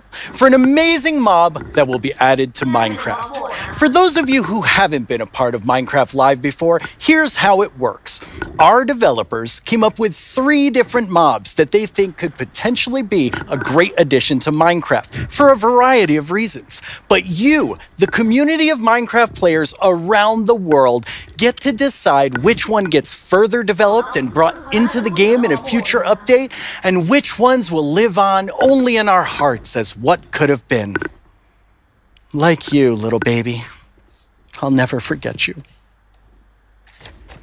Moving on. The actual winner of last year's intense mob vote was none other than the glow squid. If you haven't run into these majestic creatures swimming around under the stars on a clear night, you are really missing out. But that was last year and this is now. So here's what you need to do. We have 3 mobs for you to choose from, and there will be 2 rounds of voting. The first round, of course, will include all 3 mobs, but one will get voted out. In the second round, there will only be the 2 remaining mobs, then just one winner in the end. As in previous years, the vote will happen on Twitter. So if you don't already have an account, you'll need to quickly make one. And if you do have an account, make sure you're logged in. Then when I tell you it's time to vote, go to the Minecraft Twitter account and check out the live voting poll with all 3 mob options. Pick the one you want to see added to Minecraft and click to cast your vote. That's it. It's like super easy. Well, the clicking part is easy. The choosing part, considerably more difficult. Now that you know what to do, let's go over your options. And who better to talk about our 3 potential new mobs than someone who is tiny in size, but never in heart, the one, the only, Tiny Jens. Hey, Tiny Jens. So, can you help by telling What? I can't hear you. Hold on. Oh. I'll come up to the surface. Okay. We'll just wait. Oh, hey. Watch it there. Can you hear me now? What? I still can't hear you. Hold on. So impatient. Ooh. A little testy. Just wait. Oh, Tiny Jens, you made it. Can you tell our viewers all about this year's mobs? I'm actually very busy. I lost Tiny Agnes again. I had retraced my steps, and now I have to go all the way back down there. Oh, sorry about that. But don't worry. I know someone who can fill in for me. Great. Thanks. Oh, okay. Bye, Tiny Jens. Jens, you're here. Hi, Boo. Hello. Hello. Welcome. Thank you. I guess Tiny Jens sent you while he looks for Tiny Agnes once again. Exactly. It's a tough job. It really is. Yes. Well, since you're here, can you please tell everyone all about this year's mobs? Absolutely. So, as you already mentioned, the team came up with 3 lovely creatures that we believe that players will enjoy interacting with, and they are the Glare, the Allay, and the Copper Golem. Those all sound really cool. Absolutely.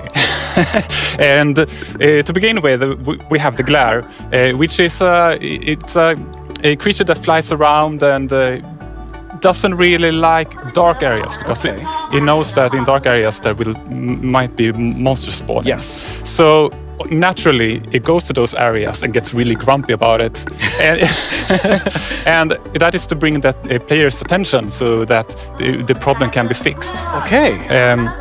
And we are thinking about ideas that in certain circumstances, the Glare may even help you light up these areas to solve your monster spawning problems. The Glare sounds amazing. I'm ready to vote Glare now. Yes, but then we have the LA, which is also a flying, lovely creature that loves music and who doesn't? Nice sounds. And if you give it an item, it will start looking for similar items lying around and bring them to you. Okay. And if you also play on a note block, it will drop the items on that location instead. That's useful. Yes, and we imagine that players can maybe use this to make the LA help you with, I don't know, sorting items or clearing up areas. Yeah. I think there are many possibilities. Okay, so vote Allay.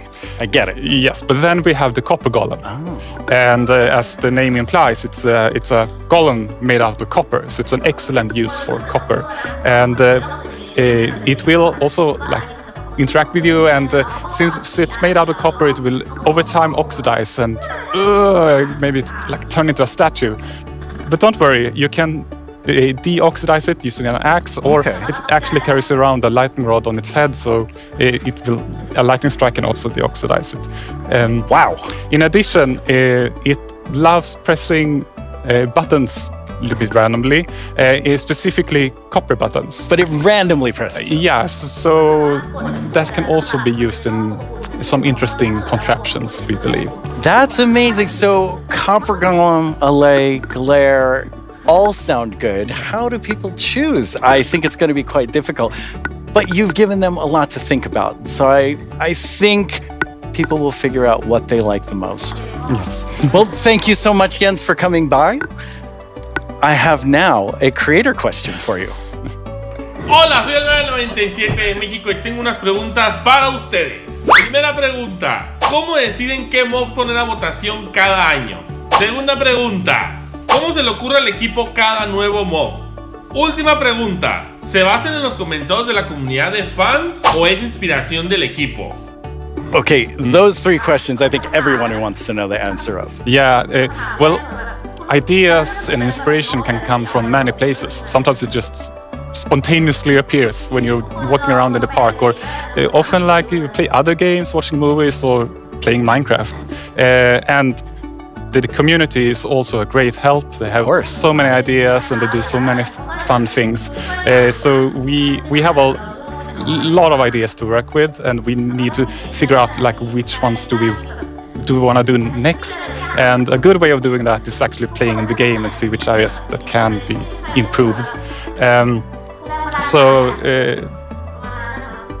I lost my train of thought. There's so many different ways that these ideas come, and that's really exciting to hear. Yeah. So when the community votes on a mob today, that mob is going to move forward towards being in Minecraft. Like, how finished already is that mob, or is there a lot of work to do? Well, of course we have the big concept that we wanted to do, but once we have the mob in the game and see how it interacts with the areas and other mobs and items, that's when you kind of find the last magic little details to make it really great. I like hearing about the last magic details. Yes. Well, thanks, Jens. You've given everyone a lot to think about. All right, now you know what your options are. And if you already knew, you know a little more about them. Soon, I'll let you know when the first voting round goes live. For now, let's take a look at something pretty fantastic coming to Minecraft that you don't even have to vote on. Earlier this week, Lydia spoke with Fanny and Quinn from our awesome creator team over in Redmond to get a first look at some interesting things they've been working on.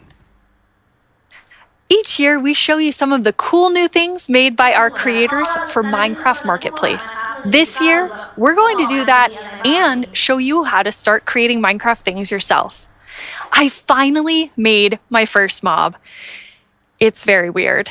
Fanny and Quinn are here to tell us all about how we can all become creators. Hi, Fanny and Quinn. Hello, Lydia. Hey, Lydia.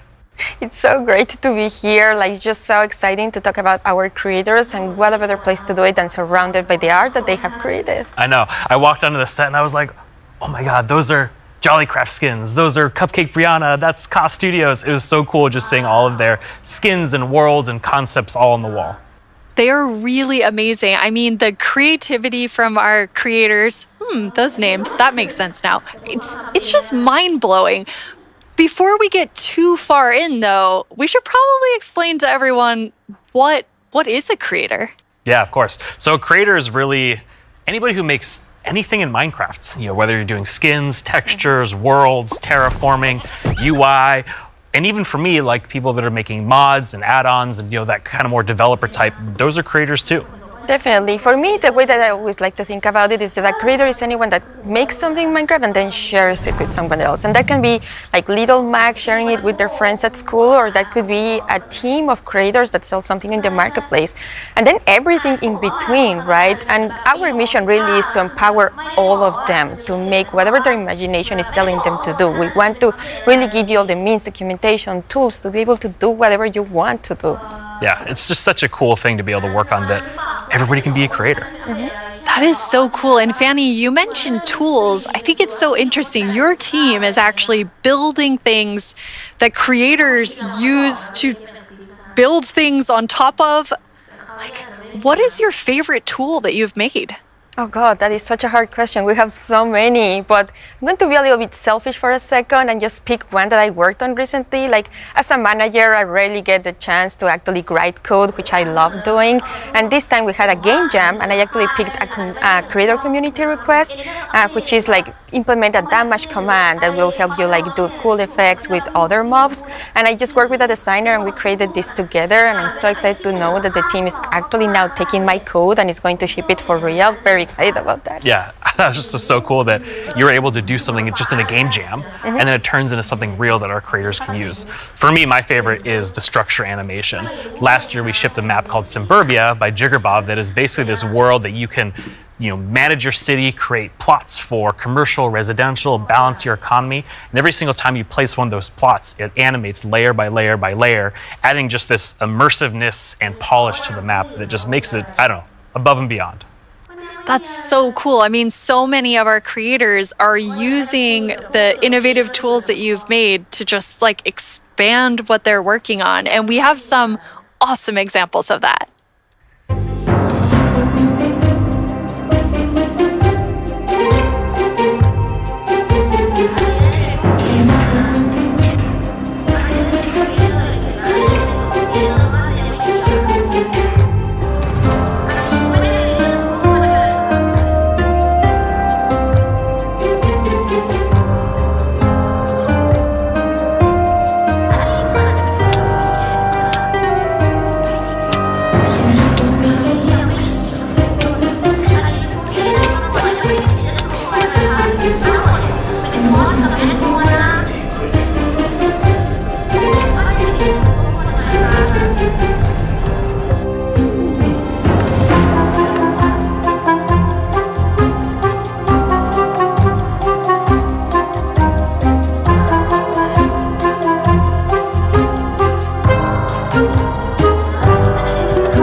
I love how many examples there were of creators just using those tools in all different ways. What's that like for you to see, Fanny, when your team, you've all been working on making those things for our creators? It's definitely one of my favorite parts of working with creators. You just give them one tool or two and they will make these crazy, amazing things. Many times I see their creations, I'm like, how did they even do that? I know they're using our tools, but I don't know how they did that. It's so crazy. It's mind-blowing sometimes just what they're able to do with just the small little things that we give them. Mm-hmm. That's really, really cool. And we have a creator question for the two of you. Hey everyone, I'm EY Stream, a Minecraft YouTuber, and I've got a question for you. Are these awesome features just for people who have experience in modding or creating content? And if we wanted to, how do people learn more about these features? It's such a great question because the answer is no. They aren't just for, advanced modders or people that have been in the community for a long time.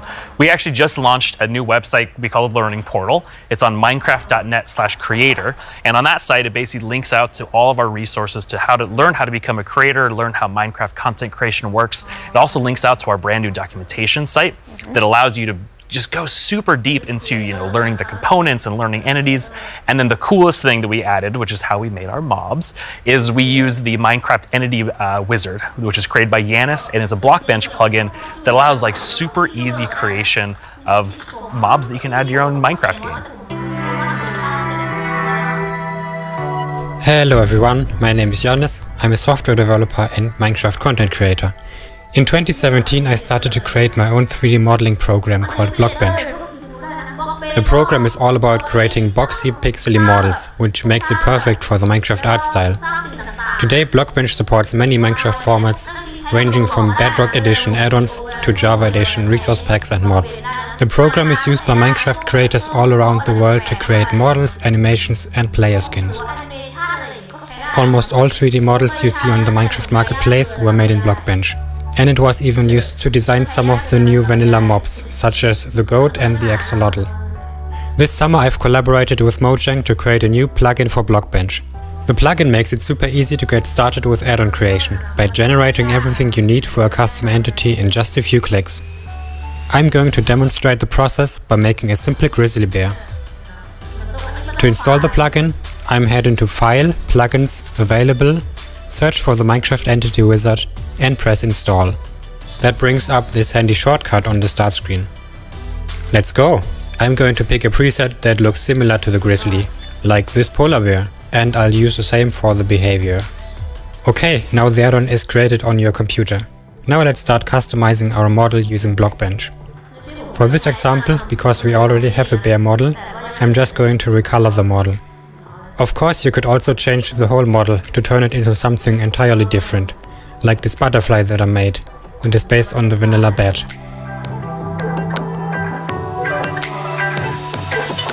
Okay, this looks good.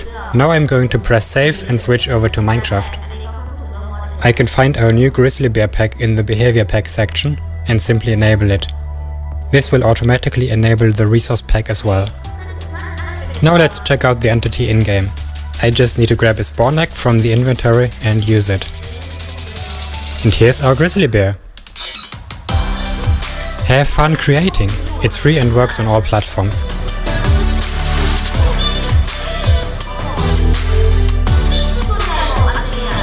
I already told you all that I made a mob, but actually all three of us made mobs because we wanted to showcase that anyone can be a creator. So Fanny, tell us about your adorable mob that you made. Thank you. Yes, I was so excited to know that Blockbench was a thing because I immediately thought I need to add my dogs to Minecraft. I really, really love them. And I was just so excited. Like Blockbench made it very easy for me to just obsess over every single detail. Like every pixel was like, does that look like my dog? And then I also modified the geometry, especially the tails, to look like the exact twist that my dogs have. I really obsessed a lot. And I was very happy, especially when I was able to add my own animation. I'm definitely not an art person, and I just made it so that it like wiggles their tail when they're sitting. I was just so happy to be able to do that. They turned out so good. I thought it was super cute that you're able to get both of them in there. Thank you. So me being kind of born in the Pacific Northwest, outdoorsy. I mean, I'm wearing flannel on the stage. I wanted to kind of pull something from that nature. So I made Evelyn Evergreen. She's this kind of cute little evergreen tree that you maybe see, walking around the deep forest. Kind of fantasy driven. Then I animated the arms and the legs, just these little stick legs that kind of walk around, just to add something, kind of cute and cool to the forests. Her eyes are really staring right into my soul. I love it. I would love to just happen upon Evelyn in the forest. So I went a totally different direction from the two of you. I know, Quinn, you built your mob from scratch. Fanny, you built yours on top of a wolf. I built mine on top of something. I did not animate. I just wanted to do the beginner's course of Blockbench. And so I made something very near and dear to my Florida heart with a twist, which is what I'm calling an alolotl, an axolotl, and an alligator. It's kind of like a little dragon. It does look like a little dragon. It's a pretty good mashup there. I think it's great. Yeah, I thought an alligator and axolotl would be super innovative when added together, but it does just look like a dragon. But I'm okay with that because I am a creator now based on your definition, because I made that and I showed it to all of you, which seeing something that you make in a game that you've played, for me for 11 years, it was amazing. It is so rewarding, really, to be able to just do that. So we encourage you all to try it. Like if someone that paint is the only skill that I have, I know everyone can do it. So please go install Blockbench and try it out. We would be so incredibly proud to just see everything that you have built. We would love to see it. Yeah, it's available on all the platforms, and just post them on Twitter, post them on wherever you do, and we'll probably run across some of those, and we love seeing them. Oh, I can't wait to see what everyone else creates. And I mean, I think that our mobs are definitely ready for the mob vote next year. So we don't even have to work on anything else. These three are perfect. I'm going to have to talk to the team about that.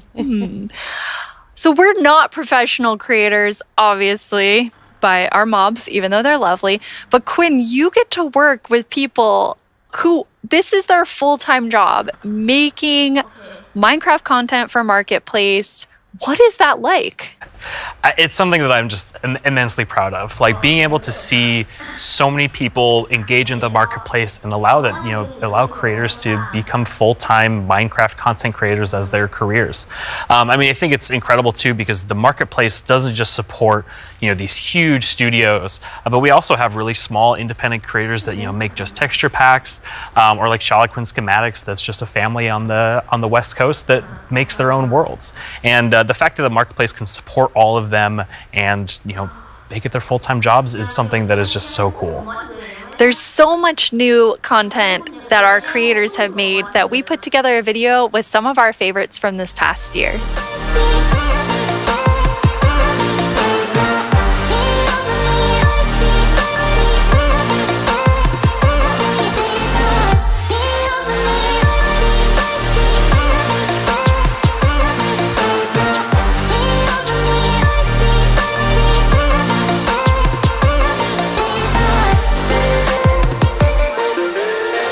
It almost feels like a dream that I'm making a living, making content for the marketplace.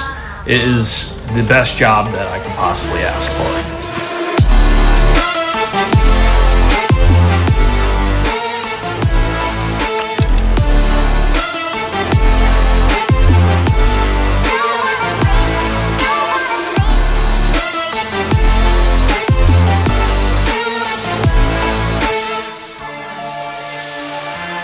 We just got to see some amazing reactions from the fans, and people love the map, and that's just so heartwarming and lovely to see, and it really does put a smile on our faces.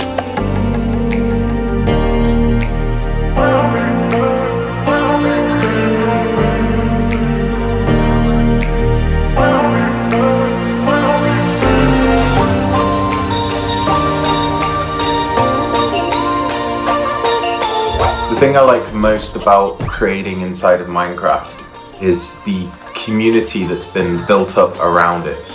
There's so many amazing creative people, and it's been a privilege to be able to meet and work with so many of them.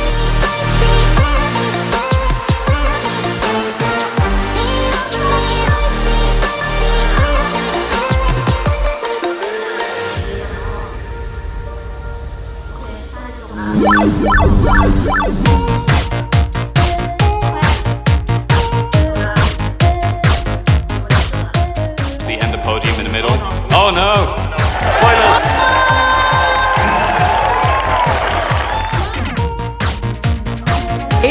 Wow!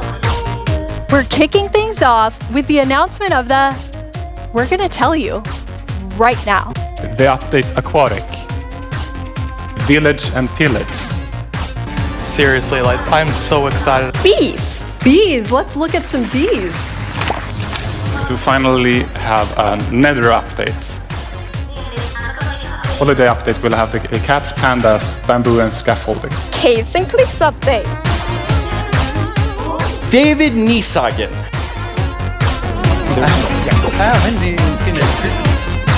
I am the one that gets to decide how difficult the bosses are. こんな感じで The results of the first vote are in. The winner is Tiger!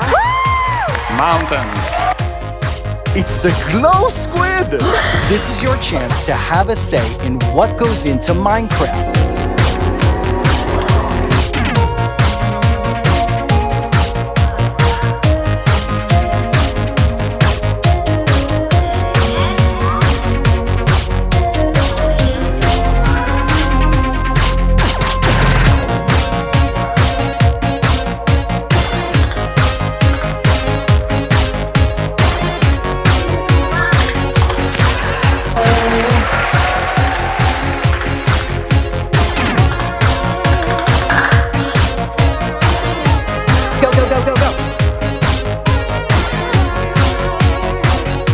What should I do now? Moppy!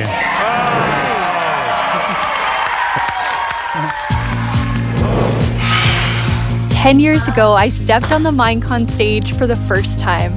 I still get nervous and excited every single time I'm on this stage, but mostly I feel incredibly honored to be in front of you. I hope what you see and feel from each of us at Mojang Studios is our passion for Minecraft and our gratitude to all of you in our amazing community.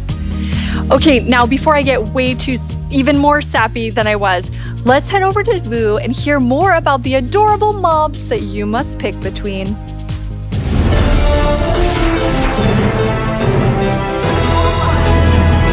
Here we go. It's almost time to vote. Before we do though, let's take a quick look at your choices once more. We have the Glare, a mob that lets players know when they're in an area that's dark enough for monsters. You can bring it with you and it will fly to dark areas. When it gets grumpy, you'll know that it's dark enough for monsters to spawn. Then there's the Allay. If you give it an item, it will collect matching ones for you. It also loves music, so if there's a note block nearby, that's where we'll drop these items for you. And finally, the Copper Golem. a little golem that you yourself can make out of copper. They oxidize over time and will eventually freeze into statues. They love spending their time randomly pressing copper buttons, which would also be added to the game if the copper golem wins the vote. So those are your choices, and they are all so amazing. How will you choose? Jens gave us a lot to think about, and now you need to decide which mob you think you'd enjoy the most during your time playing Minecraft. Any of them would be useful, but choose your favorite and go vote for it now. Yes, that's right, the poll is now open. To cast your vote, make sure you're logged into your Twitter account, go to the Minecraft Twitter account and find the freshly launched poll with all 3 choices. Don't forget to click on the mob you most want to play Minecraft with. You can do it right now. After the first round of votes, I'll check back in with you so we can open the final round. Greetings, my name is Narrator, and I'm the star of the Minecraft YouTube channel. And I'm Marilla. I'm the actual star of the Minecraft YouTube channel. We're here to tell you about all the excellent shows you can watch on our channel. Subscribe tomorrow. Don't you mean subscribe today? No. How do you spell Minecraft? What even is Minecraft? These are just some of the questions you can ask our studio's brightest minds on Ask Mojang. We've actually received a question for us just now. Do you think making a video game is the easiest thing in the world? No. Literally no one thinks that. Well, I did. Until I started watching this informative series that goes behind the blocks of every part of Minecraft Dungeons development. Of you tearfully begging to be put in the game. Maybe in Series 3. Meet a Minecrafter interviews some of the most incredible members of the Minecraft community. They asked me to appear on it, but I was too busy being young and cool and attractive and not lying. Okay. With so much happening in the world of Minecraft, it can be easy to lose track. I myself only recently learned that blocks have been added to the game. Subscribe to our channel and you'll be the first to see our announcements, trailers for new updates, upcoming games, and the exciting future of Minecraft. Are you sure that's the right footage? Finally! This is our peerless show that tells you Minecraft's most scandalous secrets. Every month, We're out of time. Bye! Oh, we're not. We still have a few seconds left. Have a great Minecraft Live, everyone. No! Don't forget to subscribe to the channel and only watch my...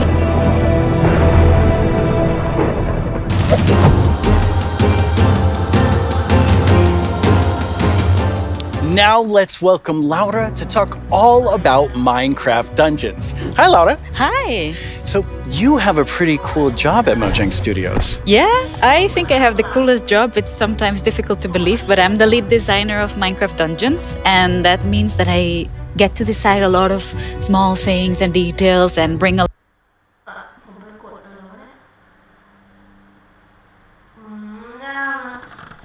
Have been working so hard recently, and you've recently had a couple of really cool releases. Yeah, it's been crazy. We recently released to Steam, and I did something that they never recommend you to do, but I did it anyway, and I read the reviews, and That's dangerous. Yeah, it was, but it was so positive. It was so full of excitement and love for the game, and yeah, we were so proud to see how much the community loves it. So yeah, we were very happy. And also this week we've released the Spookier Fall update, which brings back a lot of spooky modifiers to the game, gear, a new cape, a new pet, and there's my new favorite armor, which has a spoon steering in your head. I love that one. Yeah, it's lovely. I like it so much. It's a lot of fun to stare at while you're playing, but it might distract you a little. Hopefully not too much.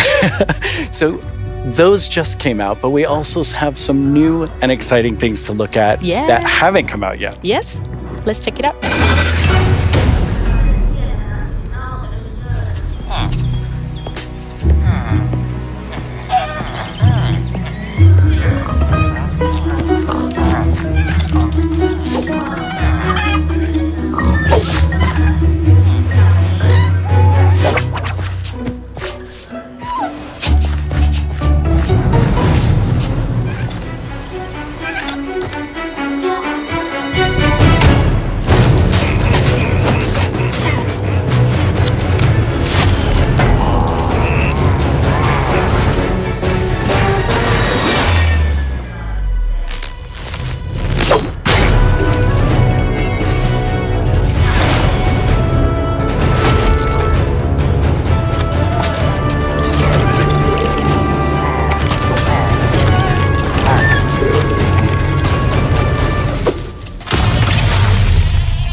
video is so exciting. Yeah, I love that trailer so much. It has so many details.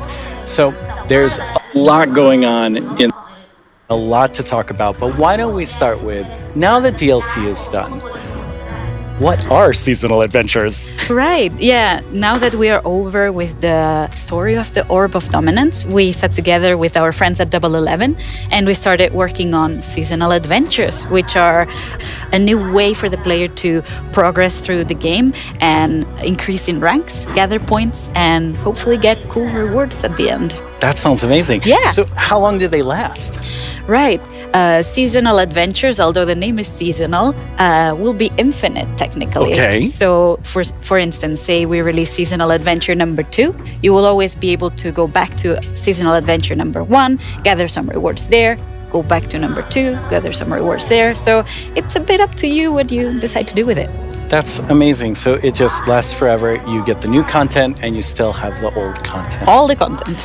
And speaking of content, what are some of these new things that players can unlock? Right, yeah, we added tons of new rewards that are completely new to the Minecraft universe, some old, some new. We have tons of new pets.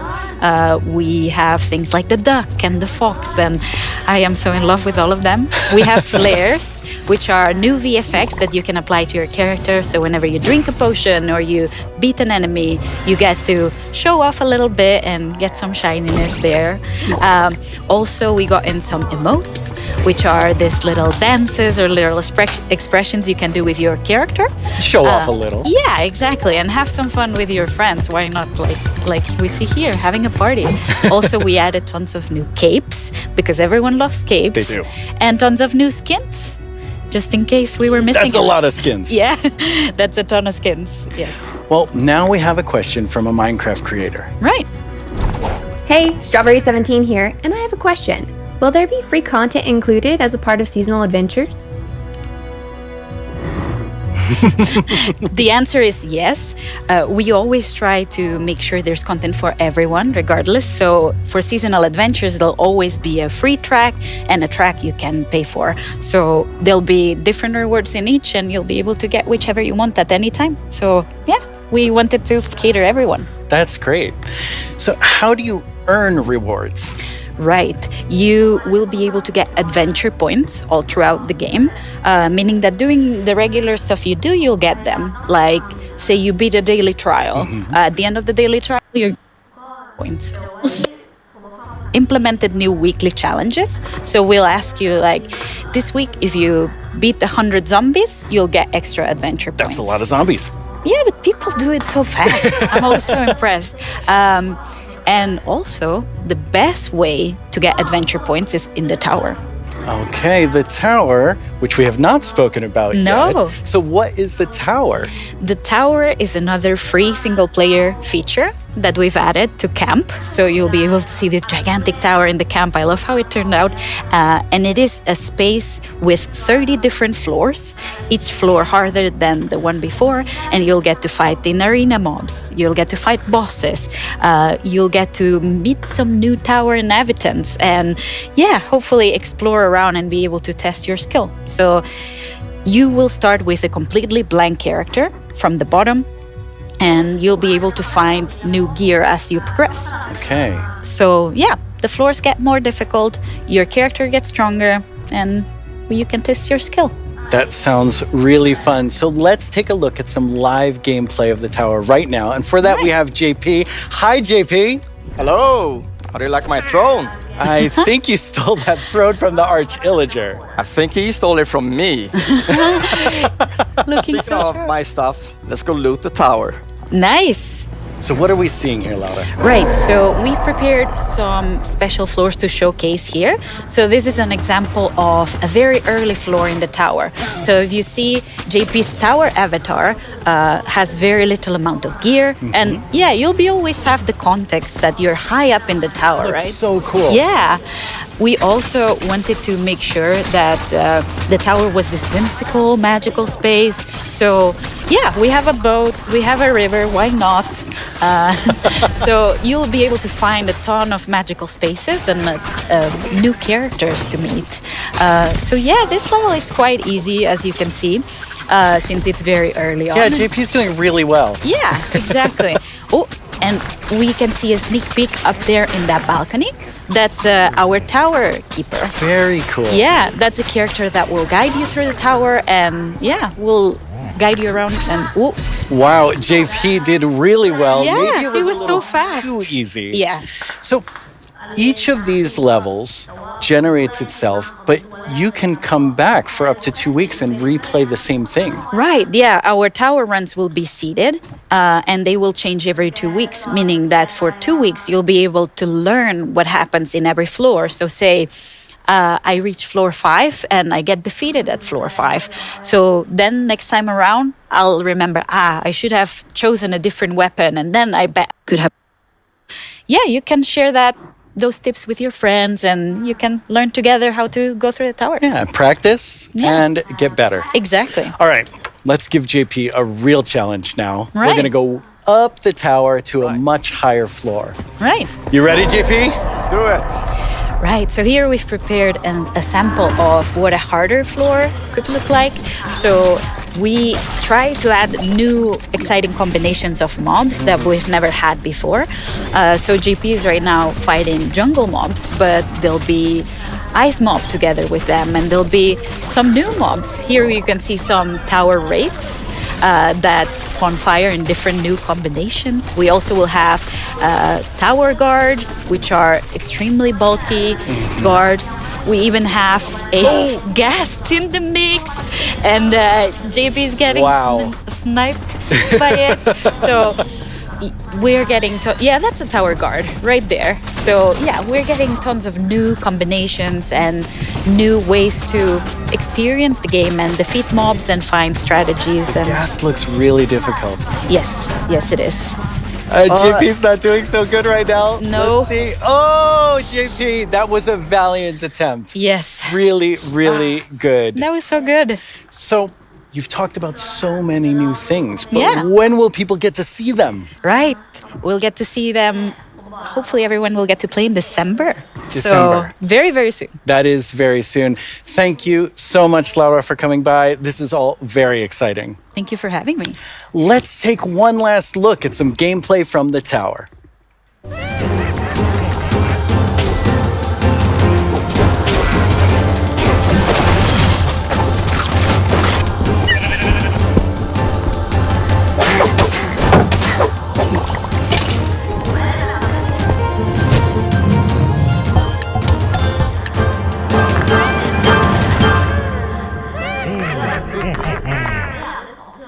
Once again, our friends at Element Animation have made us something to enjoy and perhaps even sing along to, all while taking us through everything you can do right now from Caves and Cliffs Part 1. Try not to get this one stuck in your head all week. I only say this because it's been stuck in mine. Hey, you two! Have you discovered all the features in Part 1 of the Caves and Cliffs update? There's brand new colored candles and the lichen makes rocks glow. You'll find some amethyst if you look inside a geode. The buds grow into clusters, then you get shards when they're mined. These are just a few of all the things there are to find, like jump across some drift leaves, make your paths from these. Spending too much time in powder snow will make you freeze.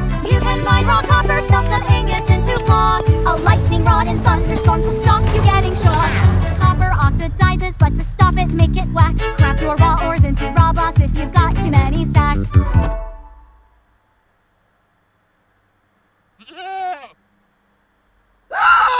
You can find axolotls in the water underground. Put them in your bucket, you can carry them around. There's glow squids way down here, they fill their caves with light. Make a sign using their ink, make the glow frame super bright. There's dripstone blocks and deep slate versions of the ores. There's so many things here to explore, and there's so much more. There's so much more. Oh, well, It's been quite the turnout for our first round of mob voting. You have made your decision and now one mob must go. We have the glare, the allay, and the copper golem. But you, the community, have spoken, and now one mob must leave the race. And that mob is the glare. So that still leaves two amazing mobs to choose from. Which one do you want? Will it be the allay or the copper golem? How do you see yourself playing and interacting with them in the future? Which one will make your game life easier or more fun? Or like the Year of the Phantom, way more terrifying? Don't worry about what anyone else wants. This is all about you and how you want to play Minecraft. But make your decision quickly because it's time to vote again. There's a brand new poll just posted to the Minecraft Twitter account with only these two mob finalists to choose from. Make sure you're logged onto Twitter and click the mob that you just can't wait to spend your days and nights with in the game. Your vote really counts, so don't miss out on your chance to change Minecraft. I know who I'm going to vote for, and I think I can see Jens voting right now.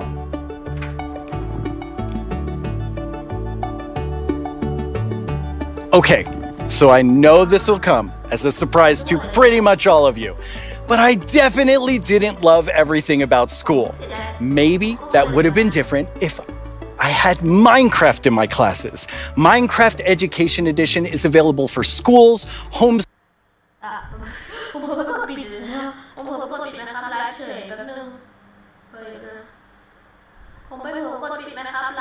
ability to ancient worlds, even how to speak new languages, all in Minecraft. The coolest part is seeing how with Minecraft, the students often become the teachers. When I tried becoming the teacher in my 5th grade science class, well, let's just say it wasn't appreciated. But anyway, let's take a look at how Minecraft is being used in classrooms around the world by kids who didn't get in trouble just for telling everyone that homework was canceled forever.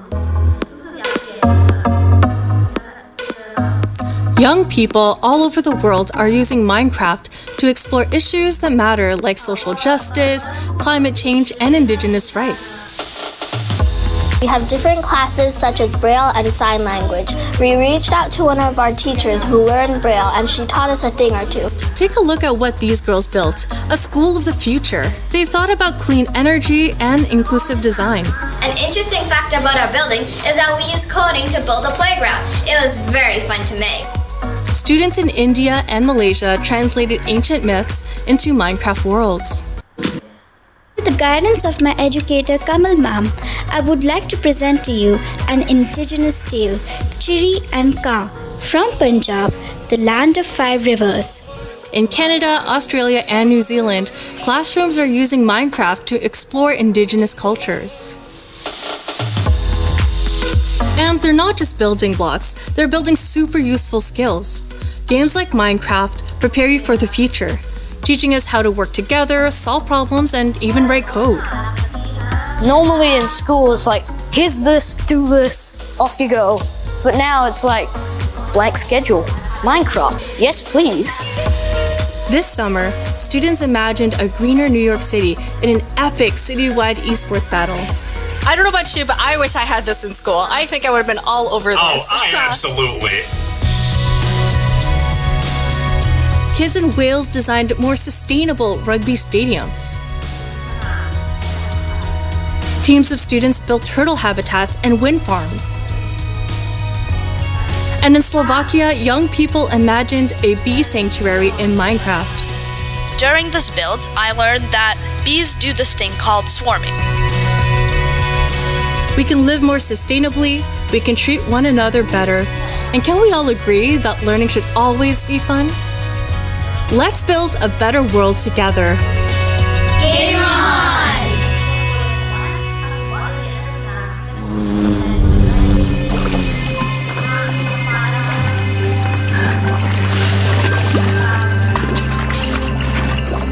Now it's the big moment. Let's talk to Agnes about the next update. Welcome back, Agnes. Thank you. How's the show felt for you? super good. Like, I think it's a really fun show, and also, of course, we've shown so many exciting things. Absolutely. I mean, I'm feeling quite nostalgic since this is number 10, and I have to say, I was the 7th employee, the first woman on the team, and when I see you leading Minecraft, I just feel so excited about where we're going. Thank you.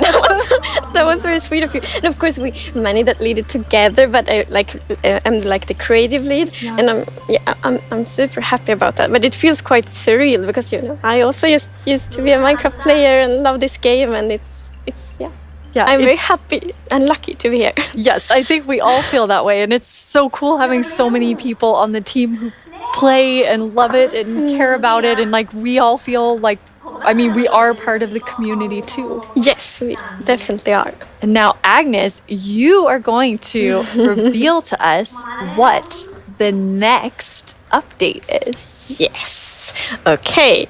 So the next update is called the Wild Update. The Wild Update sounds very, very intriguing. So what does it encompass? So the word wild mainly means like two things for us. So the first thing is like beautiful nature, and the second thing is like really scary challenges and adventures. Oh, that sounds awesome. And so what we're going to do is we're going to have some of our gameplay designers come and tell us more about specific things about the Wild Update, because there's these different parts to it. And we have the first one here, which is our Deep Dark expert, Brandon. Hello. Hi, Brandon. Welcome. Thank you. So we've moved the Deep Dark into this update. Can you talk to us more about why? Yes, I mean, one of the biggest things about the Deep Dark and the Warden and the Skulk is that it's just expanded. It's gotten bigger, and we really wanted to make sure that we did this right and that we didn't just rush it. That includes even unique loot inside the Deep Dark as well. And yeah, we also want to make sure that let's actually look at some of the new things that we have in it right now, which is the ancient cities. That's awesome. I can't wait. Oh, wow.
Wow, it's like both beautiful and terrifying at the same time. Like, I have so many emotions when I look at that Deep Dark biome. Yes, I mean, we really didn't want the Deep Dark biome to just be, caves or just skulks spread around. We wanted to add a bit more mystery to it. And there's this ancient city, and what is it doing there? We're not going to tell the players. We're just going to let them go throughout and explore and see what they come to. And there's even this, ancient structure in the middle of every single city, and it's got something interesting about it that you're going to have to explore in game. It's really cool. I like, it feels like a place you want to explore. Yes, I love that it really deepens the mystery of Minecraft. Like, Minecraft is all about player stories, and Deep Dark definitely inspires the storytelling, I think. That's so cool. And so last year you showed us the Skulk sensor, but I know you've been working on a little Skulk family. It's a Skulk family. Maybe they're not so cute. They're not so friendly, no. Yeah, last year we focused a lot on the Skulk sensor, but since then we've kind of been trying to figure out what do all the different blocks in the Skulk family do. And one of them actually is something called a Skulk catalyst. And the main thing about the Skulk catalyst is it's actually what causes the Skulk to spread. As you can see here, whenever a mob dies, such as a zombie, near the Skulk catalyst, it actually spreads Skulk underneath it. And the amount is based on how much XP that zombie would have dropped. Wow. So, the deep dark, it's kind of overgrown with all these sculk blocks. So that means that lots of mobs must have died there. Quite a lot, yes. Make it less scary. Oh, and as you can see here, when you mine some of the sculk blocks, you actually get enchanting points. Yes, and of course, if you still want to get some of the blocks for decoration or something, you can just use a silk touch. And then we have the Skulk Shrieker. So when this block is activated, it's gonna give that really scary shriek sound that you heard now. And it also gives this darkness effect, so it's like pulsating darkness. You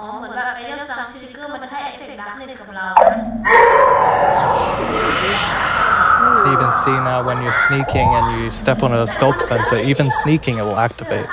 Wow, okay, definitely not a friendly family. No. And I will say to our younger viewers, in a minute we're going to show you a clip that's a little scarier, but I mean, Brandon, those have so many things that players can do with them. Like, what do you imagine them doing? I think the Skull Catalyst is going to be really interesting because, when you could create a mob farm with through the tech community. Usually when a mob dies, it doesn't drop XP unless the player, actually kills it. So with this, you might be able to create some sort of XP farm. Ooh. There's lots of opportunities. Cool. And you can build experiences for other players. Like imagine building a haunted mansion or a really dark forest, and then you have the shriekers. Terrifying. So then, when players out walking and then they activate the shrieker and hear That's amazing. Or you do that all around your world, and just whenever anyone's visiting I'm not going to visit your world. Shriekers are just shrieking. We have a community question for you.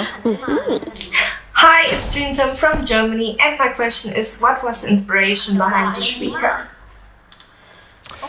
Yeah, I mean, that's an interesting question. From the art side, we actually had the inspiration behind the human larynx, which is like the vocal cord or vocal structure or something, just something that represents kind of creating sounds.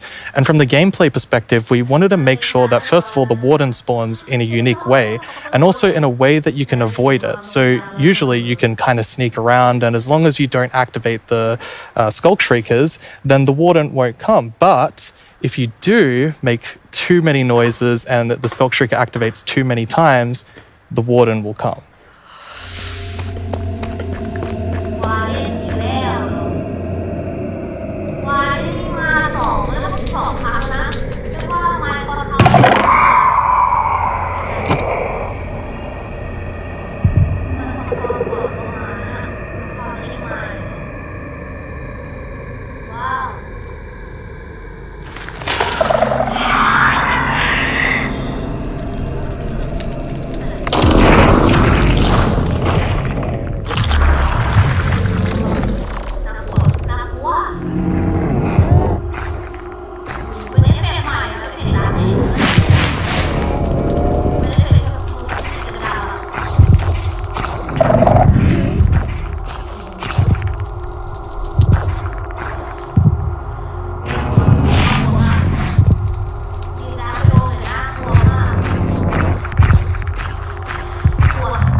I'm kind of back to thinking that the Skulk family is very adorable and sweet after seeing that. Wow, there is a lot there, Brandon. Definitely a lot to unpack. I mean, the first thing is that the warden actually emerges underground. So that means that wardens are kind of in the deep dark, in the walls, under the floor. And it also has developed a sense of smell. So, of course, you can sneak around and try to be, quiet and not to get detected. But unfortunately, the warden's still going to be able to sniff you out and find where you are. And if it sniffs you while you're really close by, then it's going to start noticing you. Wait, so basically the warden is like, smell that? It's happening. And just going for the Pretty players? much, yes. It's not going to be fun for you. No, and I love that we're adding that sneaking gameplay, because we haven't really had that before. So you are in the deep dark, everything is super dark, and you're sneaking, trying to find the treasures, trying to avoid the warden. I think it's something really exciting with that. It's really, really cool. I mean, I think you have definitely upped the terrifying level, Brandon, and I just love how much you've expanded the deep dark to feel it's so immersive. Yes, definitely. It's really amazing. Thank you so much for joining us and scaring us half to death. No worries, that's my job. He's our expert. Like if you want to do something scary, it's like Brandon. Thanks, Brandon. Thank you so much, Brandon. So Agnes, the deep dark is one part, this sort of very adventurous side of the Wild update, which the name is starting to really become clear after talking to Brandon. And then the other part you said is really this more of that beauty and, the atmosphere of Minecraft. Yes, so we want to celebrate the wilderness of Minecraft. And one thing we want to focus on is immersion. So when you play Minecraft, we really want you to feel that you're inside the Minecraft world. Actually, like we are now. It's so beautiful. And we also want to focus or have focused on biome diversity. So we want to find a unique identity for different biomes. For example, the birch forest, as you can see in this beautiful concept art. So in the birch forest, we want it to be light and peaceful, and the sun reaches the ground, the trees are taller, and the flowers, things like that. It's really beautiful. It looks very Swedish in the birch forest. That's true. That's actually a very Swedish forest. Yeah. It's gorgeous. And then you want to add more atmosphere to the different biomes, but there's one biome that you want. I mean, I would say you're giving it quite an overhaul. It's getting a lot more in the Wild update. Yes, that's true, and that's the swamp. Oh, our art team is just so amazing. It's such a beautiful concept art, and as you can see here, the atmosphere is really different from the birch forest as well. It really is. It's amazing. So we have another one of our gameplay designers here and our swamp expert, Corey. Welcome, Corey. Hi, Corey. Hey, it's absolutely wild to be here. Oh no, Corey. The puns are so quick to start. It's Corey after all. Yeah, it's very on brand. So you're going to tell us about all of there's a lot of exciting things coming to the swamp. So what are we getting? Yes, there are a lot of awesome things coming. The first of which is the boat with the chest in it.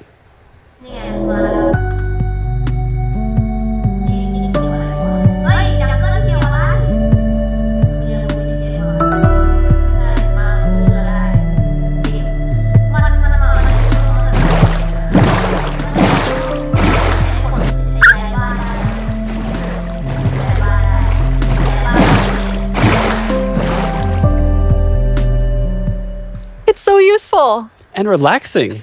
Yes, and especially now, in Plz and Cliffs Part 2, we have even wider rivers, so it's easier to travel on water, so it's going to be extra useful. Yeah, and in the aquifers as well.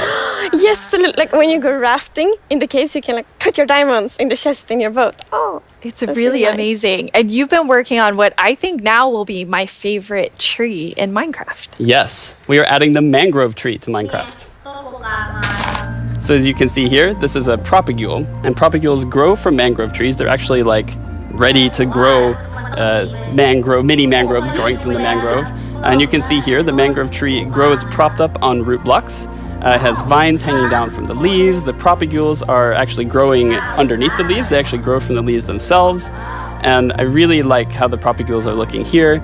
And okay, I'm just gonna nerd out on propagules for a minute. Okay, so in real life, the propagules grow, like I said, from the mangrove tree. And then when they fall into the water, or let's say they fall into water, they can float for up to a year before they plant themselves in the water, underneath the water or on land, wherever they happen to land.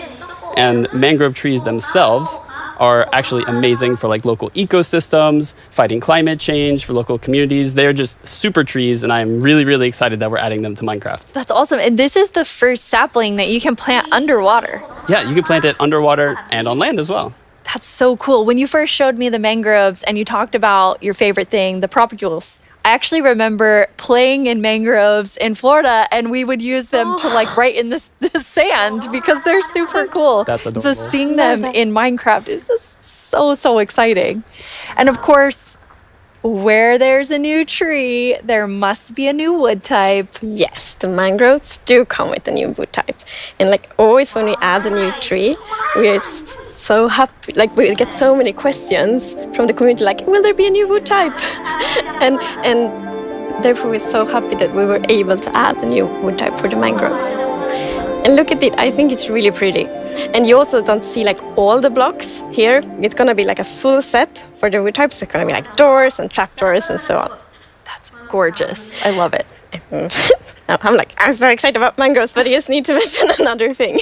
Because we decided to go with like really big roots, and I think those are so cool. And we actually prototyped quite a lot back and forth, and it was a bit tricky to decide how the roots should look like, as you see in this picture here. But now I'm so happy that we went with the like multi-block roots, because for example when you like go with a boat and then you can go under the mangroves, and I think that adds such a nice feeling to it. Yeah, like in this picture, it's really nice atmosphere. That's beautiful. I really agree. And like when I was testing, I really loved that feeling of like being underneath it, being like this huge feeling. And I wanted more. I wanted to be surrounded by mangroves. So I was like, why don't I just make a mangrove swamp biome where I'm completely surrounded? So you can see walking around, you're just completely surrounded in the mangrove swamp. It's just mangroves as far as the eye can see, just like in real life. And you have all the mangroves propped up on their roots, growing in the water, so you can take your boat underneath like Agnes likes, and you're just completely surrounded by the awesome beauty of it. It's so beautiful. Oh, and I mean, during sunset, every time I was testing, I would actually like pause the day-night cycle just to watch the sunset in the mangrove swamp. It was super beautiful. That's absolutely gorgeous. I noticed that was not dirt. Good eye, Lydia. That was wet dirt, otherwise known as mud. That's amazing. So you've actually added mud to do something really cool. Yeah, so we're adding really cool renewability mechanics to mud. The first of which is if you take a dirt block and pour a water bottle on it, then you can get more mud. And then the other one is if you take your mud block and you stick it on top of the dripstone, it will sort of like drip the water out of the mud and eventually dry it out, which turns into clay. I love the renewable clay. Like I always need more bricks. So perfect. Yeah, your local mason isn't going to be super happy with you though. That's actually true. I have this one mason, it's diamond tier mason in my village, and I always trade with them. You're taking a villager's job. They might be a bit upset now, but still renewable clay. Yeah, it's really, really cool.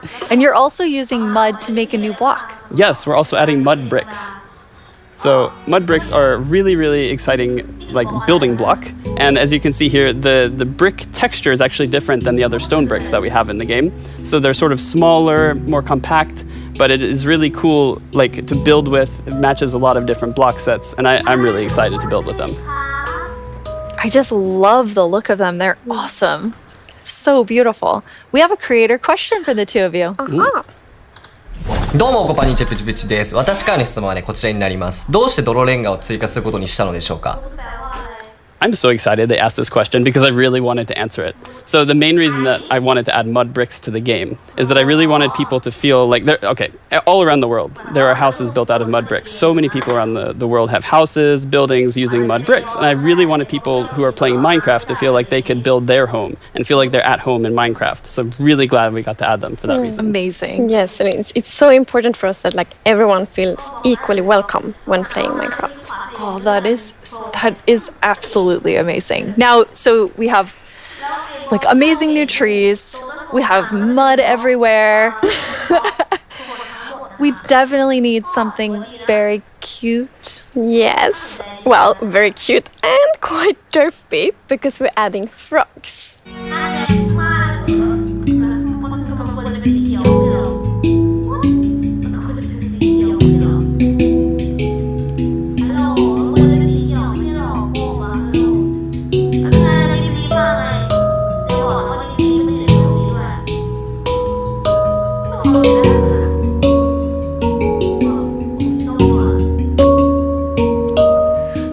Cute and derpy. That's the perfect description of them. The croaking is amazing. And did you see the one that jumped like backwards? One fell in the water. Silly frogs. Yes. And they do love to jump around, and especially on lily pads, and actually also on big drip leaf, because I mean the big drip leaves kind of look like lily pads. But the funny thing with that is then when they jump on top of the big drip leaves, it's gonna tilt and then they fall down. One of them did it just. Maybe it's a frog slide. And you're adding another little tiny creature to this update. Yes, the fireflies. So you can see them roaming around, adding a lot of ambience to the swamp, making it feel just nice and cozy at night. But really, my favorite part of them is just making the world come to life, like feeling like there is life going on all around you. And oh yeah, also their frog food. Yeah, forgot to mention that. They're frog food. Poor fireflies. Yes. Yeah, but look how happy the frog is. Yeah, and they're beautiful frog food. So you can both enjoy them in the atmosphere and the frogs get to eat. So that's, Everybody wins. Now, we're calling them fireflies, but Corey, is that what you called them growing up? Actually, no, we called them lightning bugs. I did too. And in Swedish, it's eldflugor, and that's actually literally translates to fireflies. Okay. It's very interesting. It became like a lot of people talking about what you called it growing up. But we're really excited to have fireflies or lightning bugs in the game. I want to know more about baby frogs. Yes, so all baby mobs in Minecraft are just tiny versions of the grown-ups, but with frogs we're actually adding tadpoles.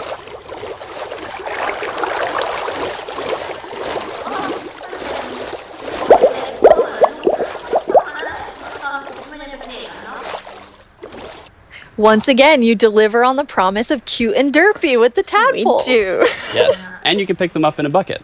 Yes, and that's actually extra helpful for the tadpoles, because we have frog variants, and when a tadpole grows up, it will pick a variant depending on the temperature in the biome it grows up in. So for example, if it grows up in a really cold place, it's going to turn into a snowy frog. Yeah, as you can see here. So the frogs have kind of two main systems. One is the tadpole system, and the other one is the cold-blooded system. So the frogs are the first cold-blooded animal in Minecraft. And in real life, there actually are frog variants that pick a color depending on, or they adapt their color depending on temperature. And we wanted to have that in Minecraft. We wanted to Minecraftify it. So therefore, the tadpole's going to pick a variant instead, depending on the temperature. That's so cool. And there are 3 variants. Yes, it's going to be 3 variants. Okay, so we've seen 2. What's the third one? The third one is the tropical frog. Yes. So let's say you were venturing out into the desert or the jungle, and you take your tadpole with you, and if it grows up there, it'll turn into a lovely tropical frog. And what I really love about the tropical frogs is how just relaxed they look, and they're blending into the sand almost. They're just so relaxed, just chilling there. Yeah. Yes. And I think there was a reason that they were colored that way. There is a reason that they are white. So I was reading a lot about frogs. Always when we had something new, we read up a lot. It's super fun because we can be really geeky. And then I learned about the real-life frog that's called grey foam-nest tree frog, and lives, for example, in Angola, Botswana, and Kenya. And that frog can actually turn almost white to avoid overheating.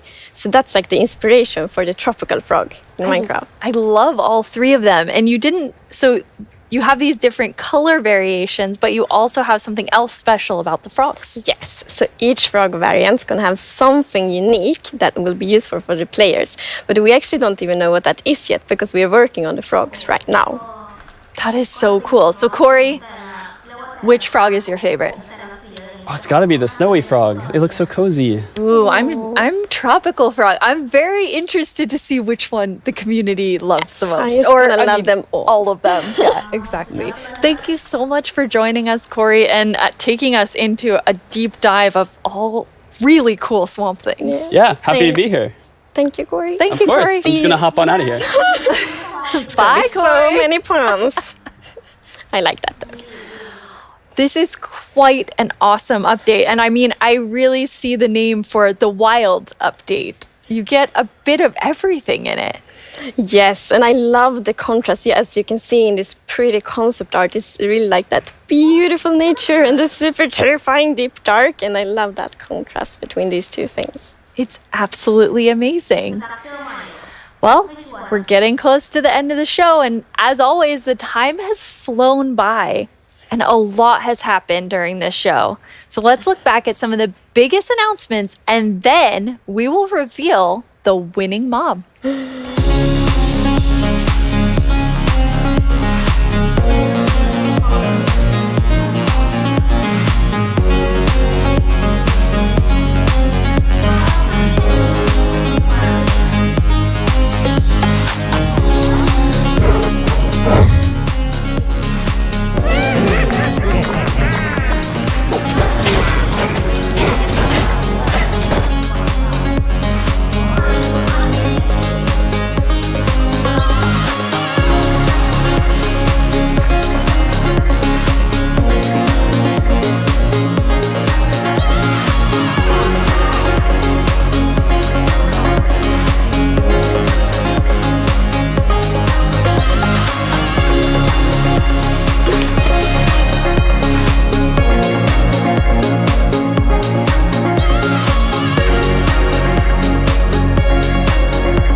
Now it's time to see what mob you chose to add to the game. Hey Jens, do you have the results? Yes, I have them right here in my chest. Wow! Really exciting. You really came in style. Here you go. Thank you so much. That looked really comfortable. Okay, but now it's time to announce the winner. Okay, and the winner is the LA. Wow! Yes, I'm super happy about that. It's a lovely, lovely mob. That is so exciting. So Agnes, when can everyone expect the LA? So the LA will be included in the Wild update and it's gonna be released next year. Next year, the Wild update with the LA? I can't wait. Thank you all so much for joining us. Minecraft wouldn't be what it is today without all of you from all of us at Mojang Studios. Thank you so much. Bye!